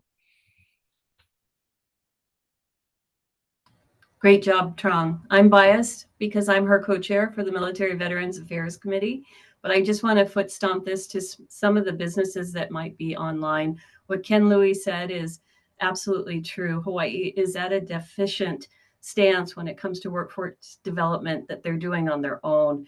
This is why employer engagement, the work Derek Kanahira is doing, how we might connect the dots.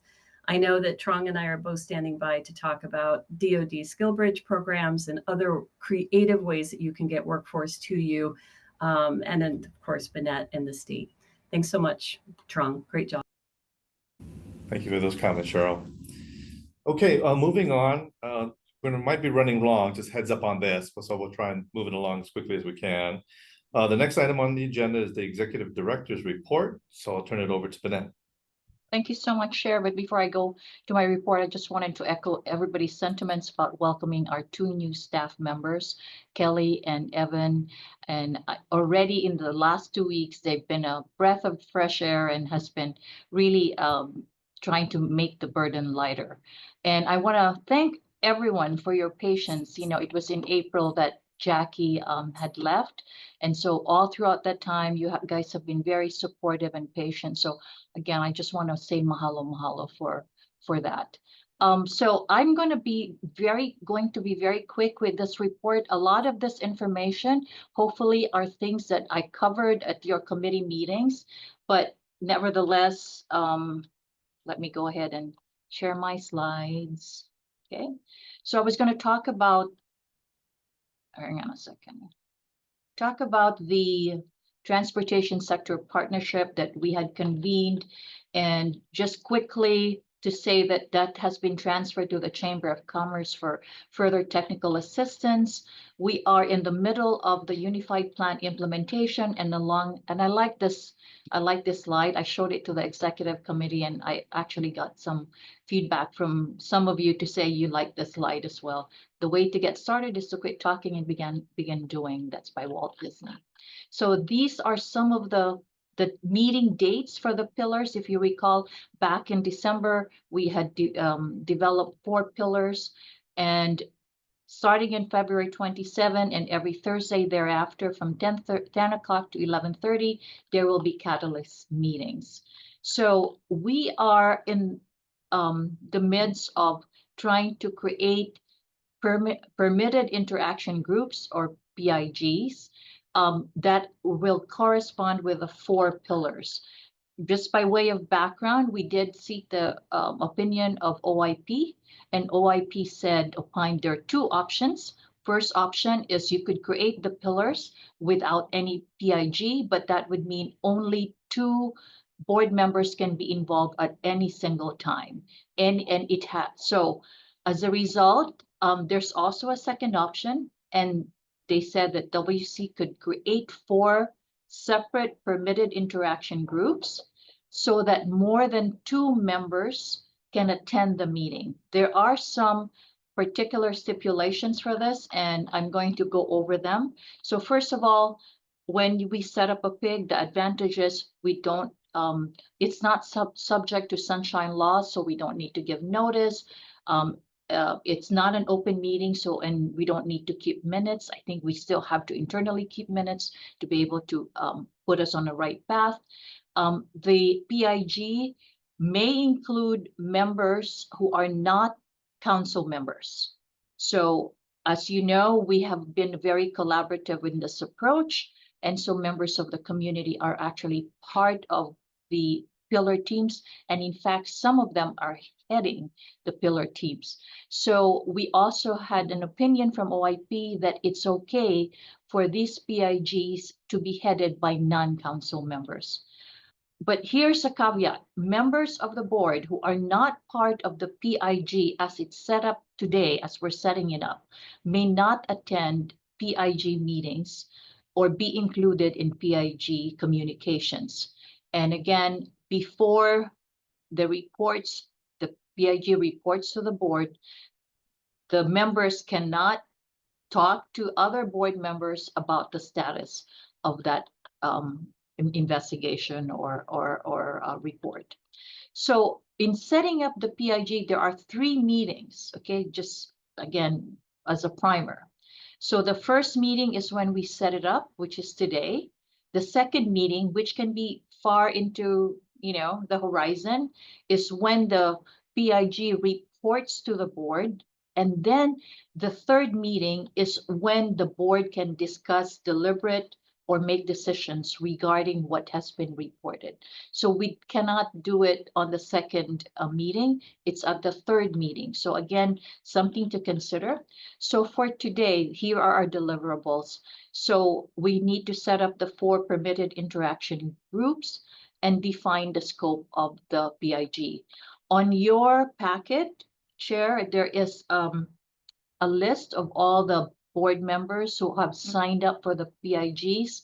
if there are people who would like to still participate, it's not too late. We can insert your name right now. But once we create those PIGs, that's it. That the interaction will be limited to those that are listed in that PIG list. So here's the scope. So each pillar catalyst team will review current workforce programs, prioritize, set clear goals, find funding opportunities, recommend program changes, and submit the final recommendations to WDC. So that's the scope of work of each pillar catalyst team. So here is the implementation timeline. But actually, before we do that, Chair, if I'm going to turn it over to you for board action. Okay, thank you, Bennett. As Bennett just shared with us, the setting up of this permanent interaction groups will be integral to the implementation of the unified plan. So I'd like to entertain a motion to do three things. One, as she said, establish the 4 permitted interaction groups to correspond with the 4 pillars as outlined in the unified plan. Number 2, set the scope, and I think we've got a slide on that, for the 4 PIGs. And third, to formalize the membership of each PIG. After entertaining a motion, we'll be taking a roll call vote. So may I have a motion? Aloha, Ken. It's Rosella. So move. Thank you, Rosella. And may I have a Carrie, second? Thank you, Carrie. Are there any discussions or questions? This is Dion. Yes, Dion. I have a question with regard to the pillars and being part of it. I know Bennett said that, possibly we could join. Is it too late to be part of the pillar 4? Sure. We can include you, Dion. Thank you. On the list, I think, I'm not sure what page number it is because I don't have the 113. 113. Okay. I will add you. Thank you. Great. Thank you, Dion, for joining. Any others wishing to join one of the 4 PIGs? Pillar 4 as well for Tui Scanlon, please. Great, thank you, Tui. So noted. Okay, I'm going to go ahead and do a roll call vote. I think it's kind of important that Okay. we Hi, I'm sorry to interrupt, Sharon. This Oh, is Leslie. Hawkins. I'm joining by phone because I'm in travel, so I Sure. didn't get to see the packet on my phone. I don't know if I'm signed up, nor do I know I remember the exact 4 pillars. Could we put the 4 pillars that's a third vote, right? When we're voting on who has volunteered for the respective pillars. Is that correct? Yes. Yeah, we're voting on all 3 items. Actually, you know what? I just realized I do have the list here. And let's see. It's after the Thank you, Bennett. I apologize for the no, disruption. not at all. Here we go. So here's the members. Okay, so that's on page 113 and 11. So I it's 4. saw my name somewhere. Yeah, I to be perfectly honest, I don't remember seeing your name, but yeah. Clear line. I would actually alignment with economic growth would be my area. So if you would kindly place my late, definitely, but still well-intended name on pillar 1, that would be great. There's also pillar 2, which is strengthening education and training alliances. We also have pillar 3, which is commitment to those with barriers to employment. And then pillar 4, creating workforce synergy in the community. And I think might be helpful. And you can do multiple. Oh, then I will also work on pillar 4. Okay. Thank you. Sorry for the disruption. Thank you. Thank you, Leslie, for volunteering. But I think it might be helpful to just kind of go over the WDC members in the 4 different pillars, just so we're that's clear. a good idea, Chair. I just have one more. This is Dion. Yeah. Then just adding to pillar 2, the strengthening education and training alliances. Okay, so your pillar 4 and 2. Okay. Yes, please. So let me go over the members who have signed up. And again, you can still sign up right now. So Pillar 1, we have Thomas Chuck, Cheryl Cross, Derek Kanahira, Kelly Uwioka, and Rosella. And now we have added Leslie Wilkins. And then for Pillar 2, Strengthening Education and Training Alliances, we have 2 WDC members, Kelly Uwioka and Thomas Chuck, and now Dion Dizon. Okay. Julie Scanlon. And Tui Scanlon too. Okay. Go This ahead. is Scott. I can jump into pillar 2. Okay. And Pillar this is 2. Gary. Put me on 2. Derek. Also okay. Rona. Rona. Okay. Thank you. Go ahead. Carrie 2. Carrie. Okay. So let me repeat. I just want to make sure we got everybody covered for Pillar 2. In addition to Kelly and Thomas, we have Dion, Tui, Scott, Derek, Rona, and Carrie. Anyone else? Jackie, is that you have Just your go ahead and hands jump raised? in, yes.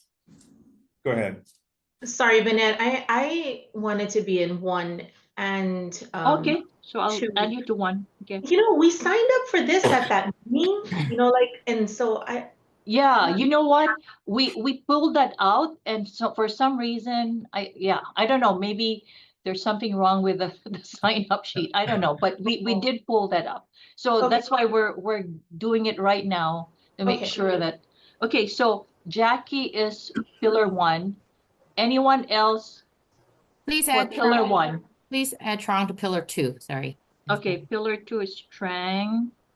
Okay, and then Jared Higashi, pillar 2. Jared, Pillar 2. Okay. All right. Anyone else? Okay, good idea to go through this process, Chair. Okay, Pillar 3, commitment to those with barriers to employment. Our WDC members who have signed up is Cheryl Cross, Trang Malone, Rona Fukumoto, Leah Diaz, Kelly Uwioka. Anyone on Pillar 3 additional? Carrie, put me on there.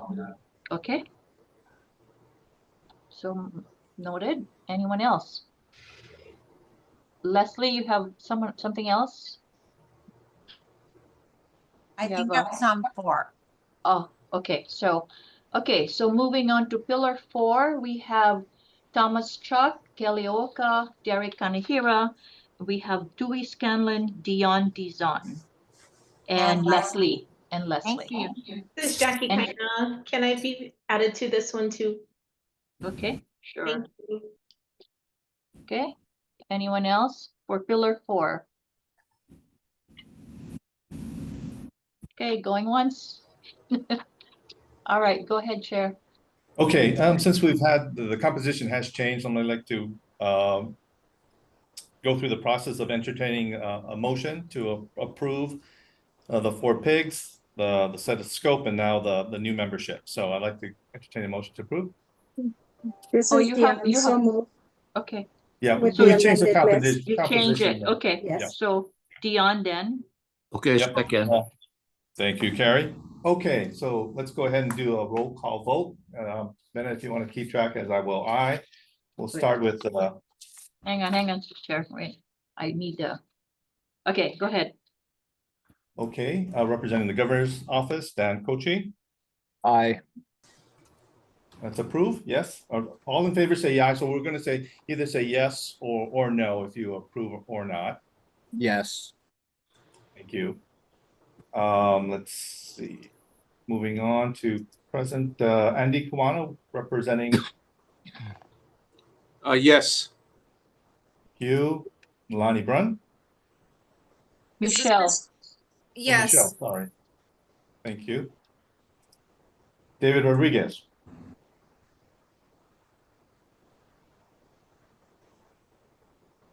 David? Okay. Moving on. Leah Diaz. Yes. Thank you. Abby Kurish. Winston Sakurai. Winston Sakurai, sorry. Yes. Thank you, Winston. Kayla Monaco. I saw her. Okay, she dropped off. Thomas Chomp. Yes. Thank you. Rosella Gadascio. Yes.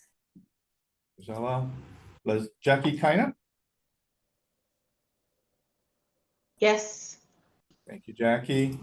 Leslie Wilkins. Yes.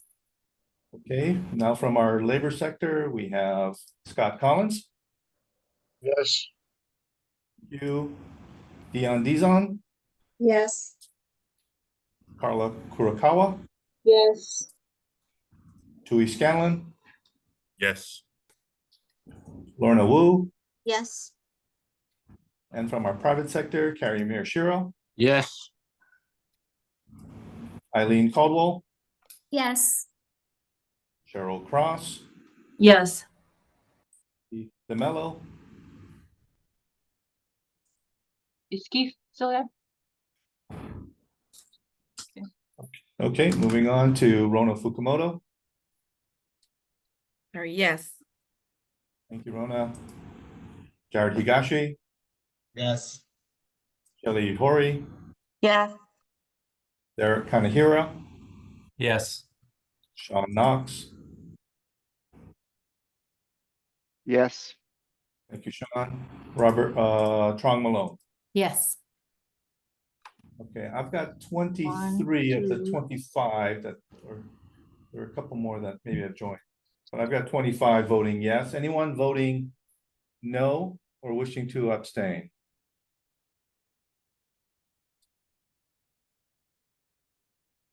$24. I got 24. Okay. Good. Thank you very much. The motion is carried. Bennett, did you have any? Yes, so Further- the rest is really the timelines. I just wanted to share the implementation timeline for that. And as you know, we are looking at hopefully being able to conclude this by December 2025. And actually that would put us on a good path for the modification plan that is forthcoming next year. This is the WDC transition, and we have been meeting regularly, but I'd like to believe that we can complete the process by the second quarter. So by June 30, that brings us 1 year of transition time. So hopefully by that time, we would have been able to go over the roles and responsibilities. And the ideal scenario is to have a memorandum of agreement signed with WDD, so that way there's no ambiguity as far as those roles. Even after, you know, Maricar and I are gone, this will be institutionalized. So I just wanted to, I think they earlier alluded to it. These are the committee assignments for the team, and Kelly is going to take care of sector partnership, performance management, and special projects. Evan's going to do military and government affairs, youth services, and employer engagement. While I will continue to oversee the executive committee and the full board. Quick one. So we're going to have a focus, again, it's kind of giving us a problem. The focus would be on the projects and initiatives for the unexpended funds. I think that's quite clear. We also have some upcoming events. We just had the National Economic Trends Seminar. We might have to, we're trying to get an NGA to do an economic update on the national side. That's still in process right now. So I think that's all I have, Chair. Sorry, took a little longer. Great, thank you. Thank you, Bennett. Okay, I know we're running long, so bear with me and appreciate your patience. Rona, go ahead. You had a I question. am sorry. I need to step off the meeting. I apologize. No problem. Thank you, Rona. We still have quorum. This is Leah. I'm sorry. I also have to step out. I'm sorry. Okay. Thank you, Leah. This is Dion Dizon. I also have to step out. Okay. Okay, Dion. So can I just? I think we still have quorum with 21. Yeah, we do with 16, right? Uh-huh. Okay, got it. Okay. I think you recall that these meetings used to be 3 hours. We shortened them down to 2 by combining the reports into the packet, but we thought it'd be helpful to have our reports shared by the various departments. So I'd like to accommodate some reports by the local areas. So if you could go ahead, in the sake of brevity, limit your report to just a few minutes. So let's see, first from the Executive Director, Harrison Kuranishi of the Oahu Workforce Development Board, followed by Chantel Rowland, Maui, and then Hawaii Workforce Board. I don't think Clinton Mercado's on, but let's go ahead and start with Harrison. Thank you, Chair. I'll just keep it pretty short. Currently, the Oahu Workforce Development Board, our chair just termed out on February 15th. Our current vice chair, Chris Lumley, will serve as the acting chair until a vote occurs at the next full board meeting on April 24th. OWDB is currently accepting nominations for those interested in becoming chair. We had a few staff transitions. Our fiscal staff, Rowena Santa Maria and Bryce Okimoto, transitioned, and so did our budget analyst, Raymond Duong. So our new OWDB accountant is now Michael Ho. We had OWDB, we had a full board meeting on January 22nd. One of the big topics was that we increased membership. So previously membership, we had 19 members. We now have 23. We also discussed our eligible training provider list. What was really concerning is we were only utilizing 8.1% of our eligible training providers. So we worked with the state on this, and we actually removed close to 200 programs.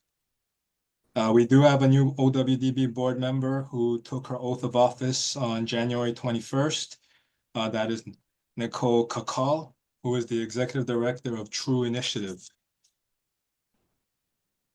And I'll keep it at that, Chair. Thank you.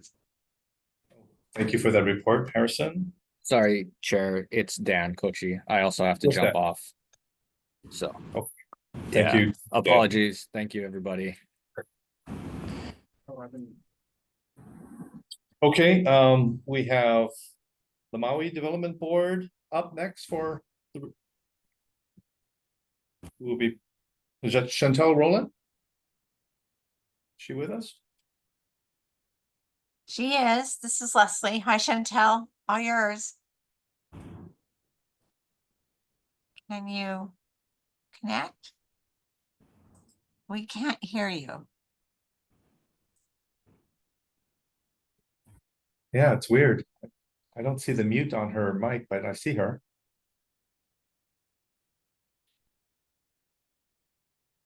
Might want to check your audio device.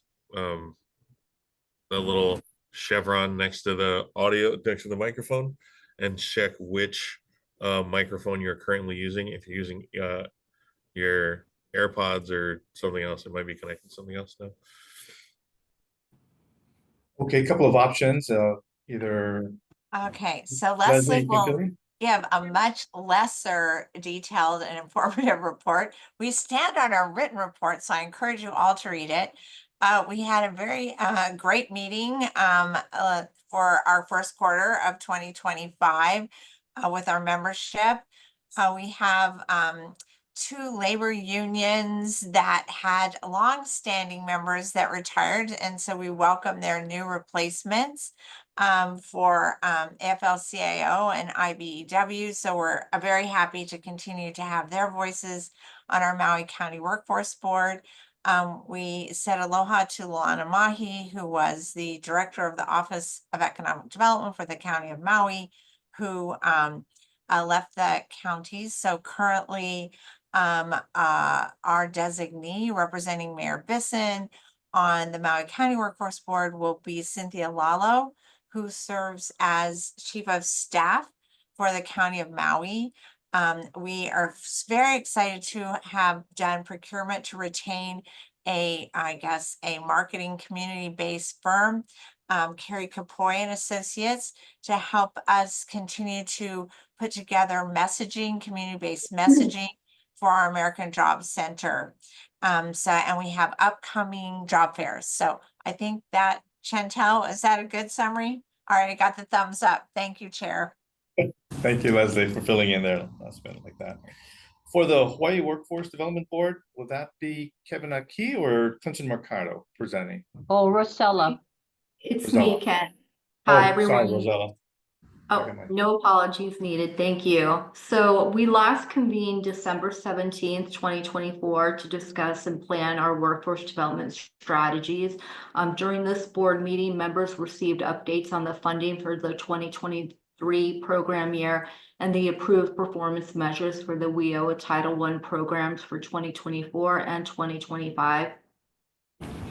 Upcoming plans for Q1 2025 include expanding our partnerships with the schools to align workforce development initiatives with the needs of future generations. Also, increase employer participation in workforce programs, particularly in agriculture and healthcare. Also, we remain committed to addressing challenges such as transportation, barriers, and skill gaps while expanding opportunities for underdeserved populations. And in 2025, we will focus on expanding industry partnerships, enhancing training programs, and improving employer engagement to ensure robust workforce alignment with the state plan. I also look forward to participating in the job fair this Saturday, sponsored by the county. So just continuing to push forward and deliver. Thank you. Great, thank you very much for your report, Rosella. Thank you. Okay, last but not least, Kauai. Who will be presenting for Kauai?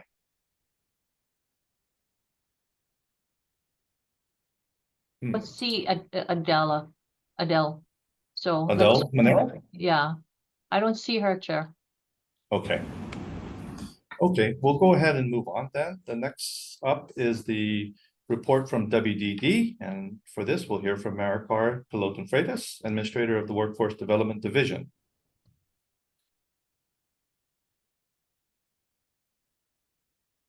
Okay, I Did see she the leave? slide.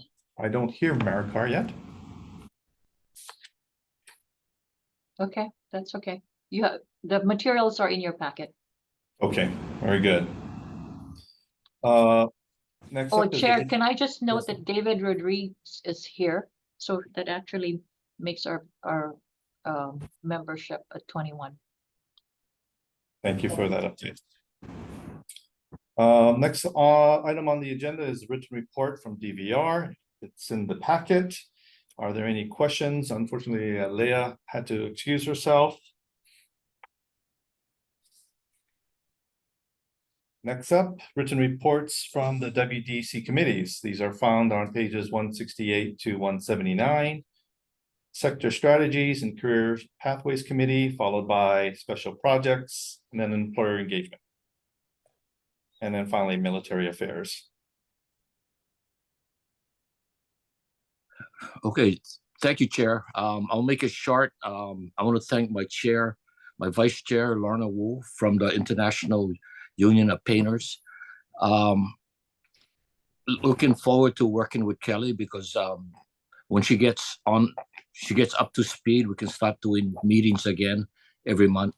Once a month, we change our meetings from Thursdays to Tuesdays, from 1 to 2:30. We had our subcommittee report, Dina Yoshimi from Language Roadmap Initiative, and she reported Kealakehi High School is actually working to do language with the workforce. And she also started at Pro City High School where they're working as nursing assistants. We had a couple presentations. One was from Gabriel Yanagihara for AI, artificial intelligence, and he talked about how it's used in the schools and basically how can the teachers work with them to elevate their writing. We also had Jared Yip and Warren Kawano from Hawaii P20. They reported on the Perkins 5 update. Right now, they're going in the process of updating the Perkins 5 because it's midterm. So we're doing that. They're looking for I guess, feedback. So we've been working on it for since July. Tui Scanlon and I are in that committee, and we're trying to look at updates. We're trying to update Perkins 5. So we're looking at that. Our next meeting is going to be April 1st from 1 to 2:30. Thank you. Thank you, Carrie. Update from the Special Projects Committee. Your Chair, Keith DeMello, providing an update. Thanks for those who were able to attend the meeting. We did meet on February 3rd, and we provided a legislative update of bills of interest like the one provided earlier in this meeting. We also had a presentation from the State Office of Enterprise Technology Services, which ironically was scheduled before the data sharing bill popped up. But Todd Omura from ETS shared that agency's plans around what they called the IT Consolidation Initiative, which aims to achieve economies of scale and better service delivery through consolidated IT services across the executive branch. But Todd also talked about efforts to utilize an internship program to bring in recent graduates and experienced individuals with knowledge of emerging technologies. And he also mentioned too, how ETS has worked to review and update outdated position descriptions, which have been a bit of an impediment to bringing on and filling vacancies and bringing on new folks.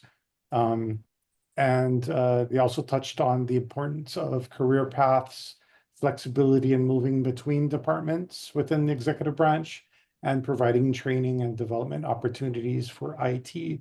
So we're left with an opportunity to continue to reach out and collaborate, potentially with the Office of Enterprise Technology Services. We already went over bills of interest. One item that remains that is a committee action is since the WDC authorized the Special Projects Committee to create proposed bylaw changes to codify the WDC member process. That is sort of next on the docket, and the committee will begin engaging with the Attorney General's office in that process with the intention of requesting action potentially in May at the May WDC meeting. And that's it. Great, thank you, Keith. Chair, I apologize. This is Sean Knox. I need to step off the call. I'll try to jump back in just before 12 o'clock if the call's still going. Great. Thanks. Thank you for the heads up, Sean. This is Thomas. I also need to jump off. Okay, Hey, Thomas. so you have, Annette, where are we on? okay, hang on, let me just do one more, hang on. So you have one.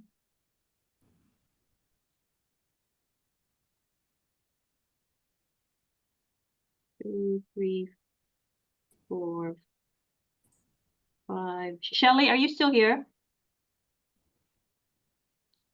Yes, I am. Okay. Sean is out. Okay.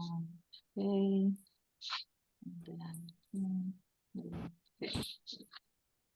Hot. Okay.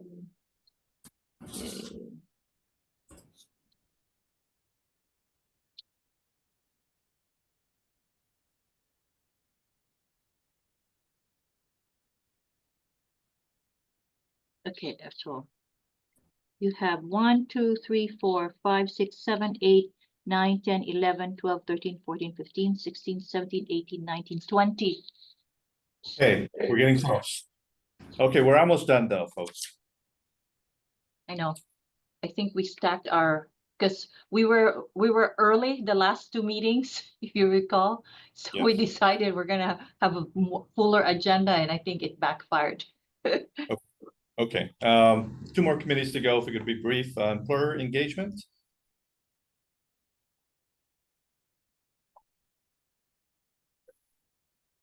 If not, we'll move on to military and veterans affairs. Malone. Thank you. So we did meet on January 23rd. We discussed quite a bit. I'd met with Kelly Mae Douglas. She is the Pacific Southwest Regional Liaison for the Defense State Liaison Office. And she covered the priorities for the Department of Defense's 2025 state priorities. So we talked at great length about those priorities to see if we could potentially collaborate or support some of those priorities. And then our wonderful Vice Chair Cheryl Cross facilitated a roundtable discussion on one of the 4 strategic pillars, which we will continue to do for each quarterly meeting to ensure that we are, following all of the pillars.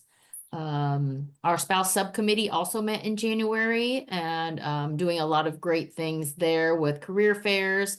And we are able now to go to every military installation. The AJC is able to go to every military installation for their newcomers or newcomers event or initial meeting with families that arrive on island.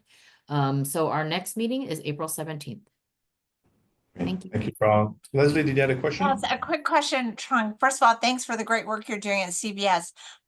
We had been doing some work on reciprocity of licensure for military spouses. I'm so excited that you have a subcommittee on spouses. You don't have to answer now, but maybe at our next meeting, could you give a report on how it's moving on reciprocity for especially nurses and teachers, which we have a high number of military spouses in those professions, and they're 2 of our most in need professions in our state. Thank you. Thank you, Chair. So noted, Leslie. We will add that to our agenda next meeting. Great. All right. Okay, at this point in the agenda, we were scheduled to go into executive session to discuss personnel matter. However, we're not. And I'll explain that for here in a little bit. A couple of weeks ago, the executive committee met to talk about evaluation of our executive director, Bennett Mizalucha. We came up with some ideas and recommendations at that time. And then since then, I also reached out to OIP to make sure that we were in alignment and following the proper procedures.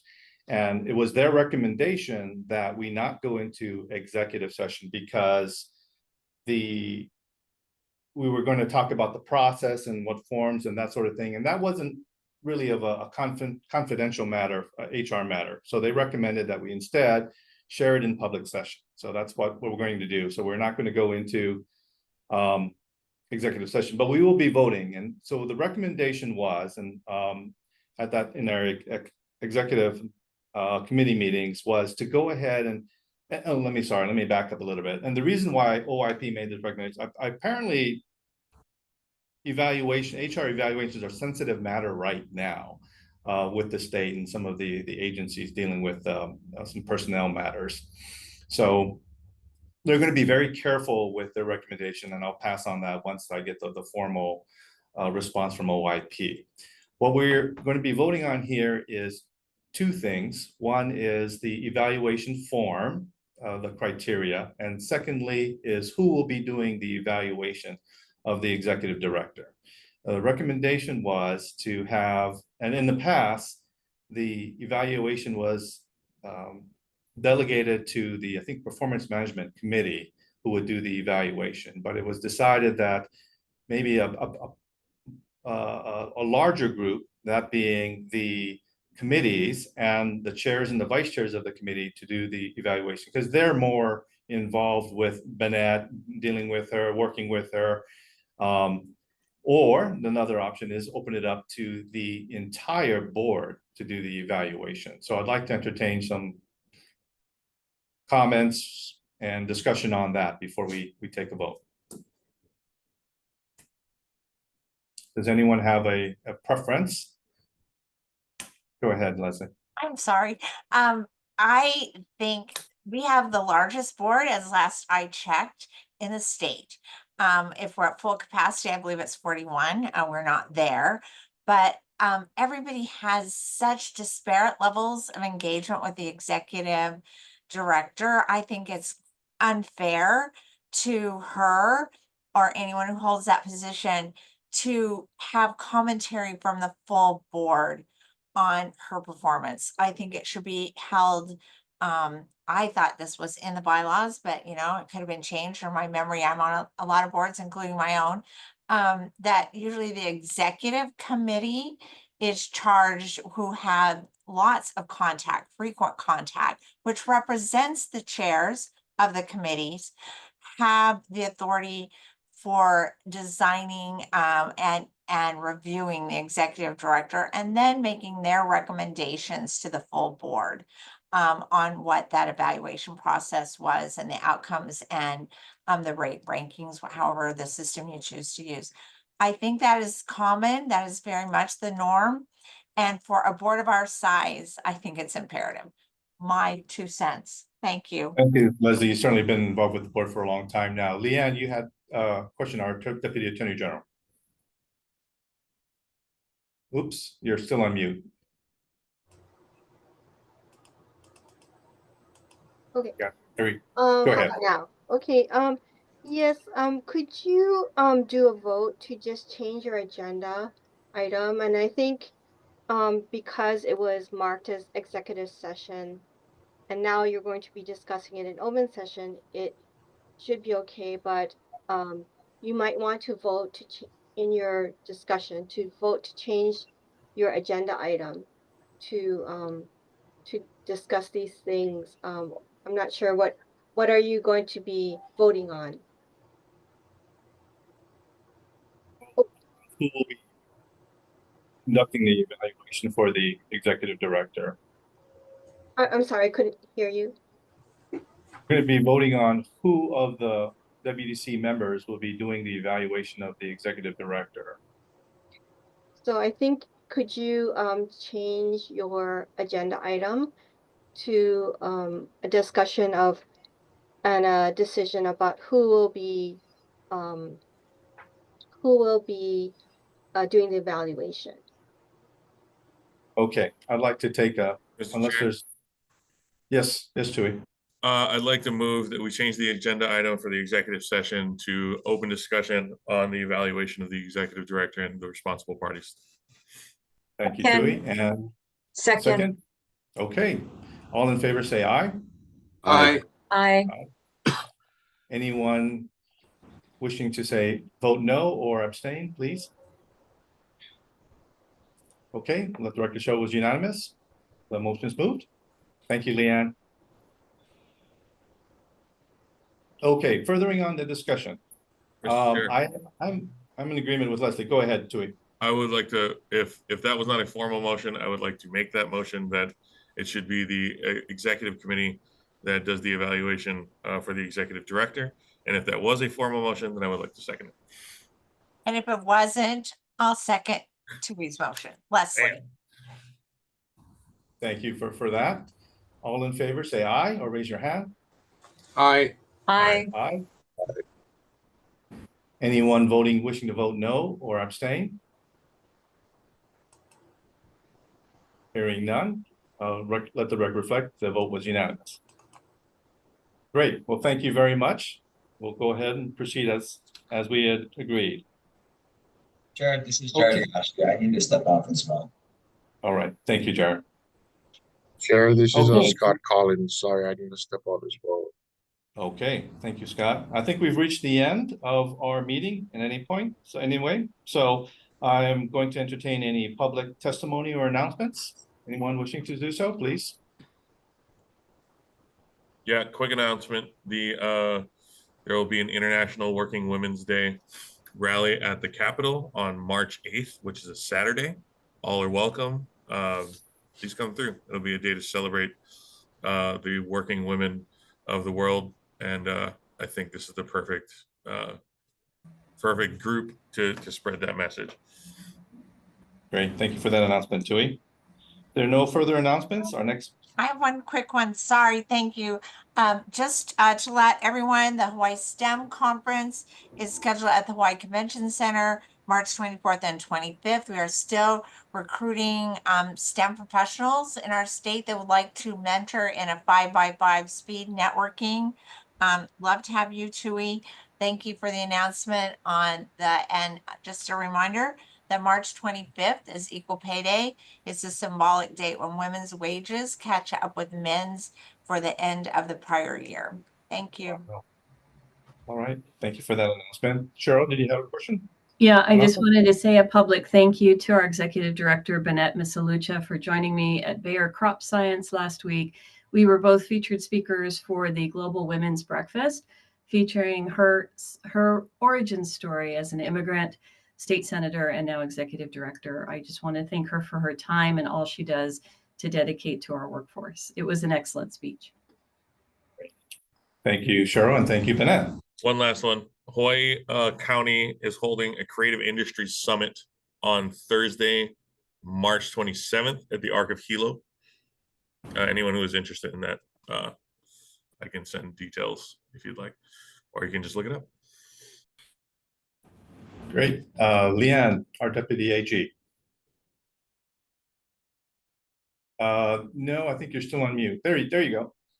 Hi, Chair. I wasn't quite sure about the delegation to the executive committee to do the evaluation for the executive director.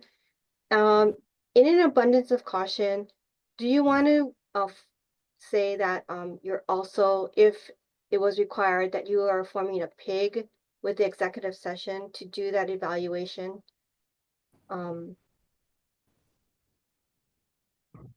I tend to agree, Chair, because I think you need to be able to have the wherewithal to meet that's not posted and all that, not covered by sunshine.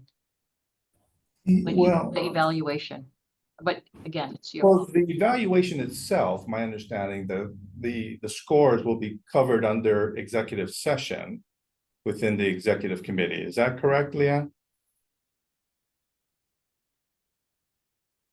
I think the executive committee can go into executive session. The part that I'm not 100% sure about if you can just delegate to the executive committee or if you had to form a PIG for that, for the deputy. Let me seek OIP on that, because again, they were coming out with a more formal written response to my inquiry. So rather than we agree on something, only have to change it, let me seek their guidance, and then if that's okay, I can make that available to the group. That sounds terrific. Thank you, Chair. I just want to make sure we do it properly. Thank you. Okay, thank you for the input. Oh, okay, we're reached the end, and I've got 1 minute for my next meeting. Our next meeting is May 28th at 9:30 to 11:30. The agenda will be posted as follows. Thank you all so much for staying late. Appreciate it. Thank you so much. Oh my goodness. Thank you. Aloha. Aloha.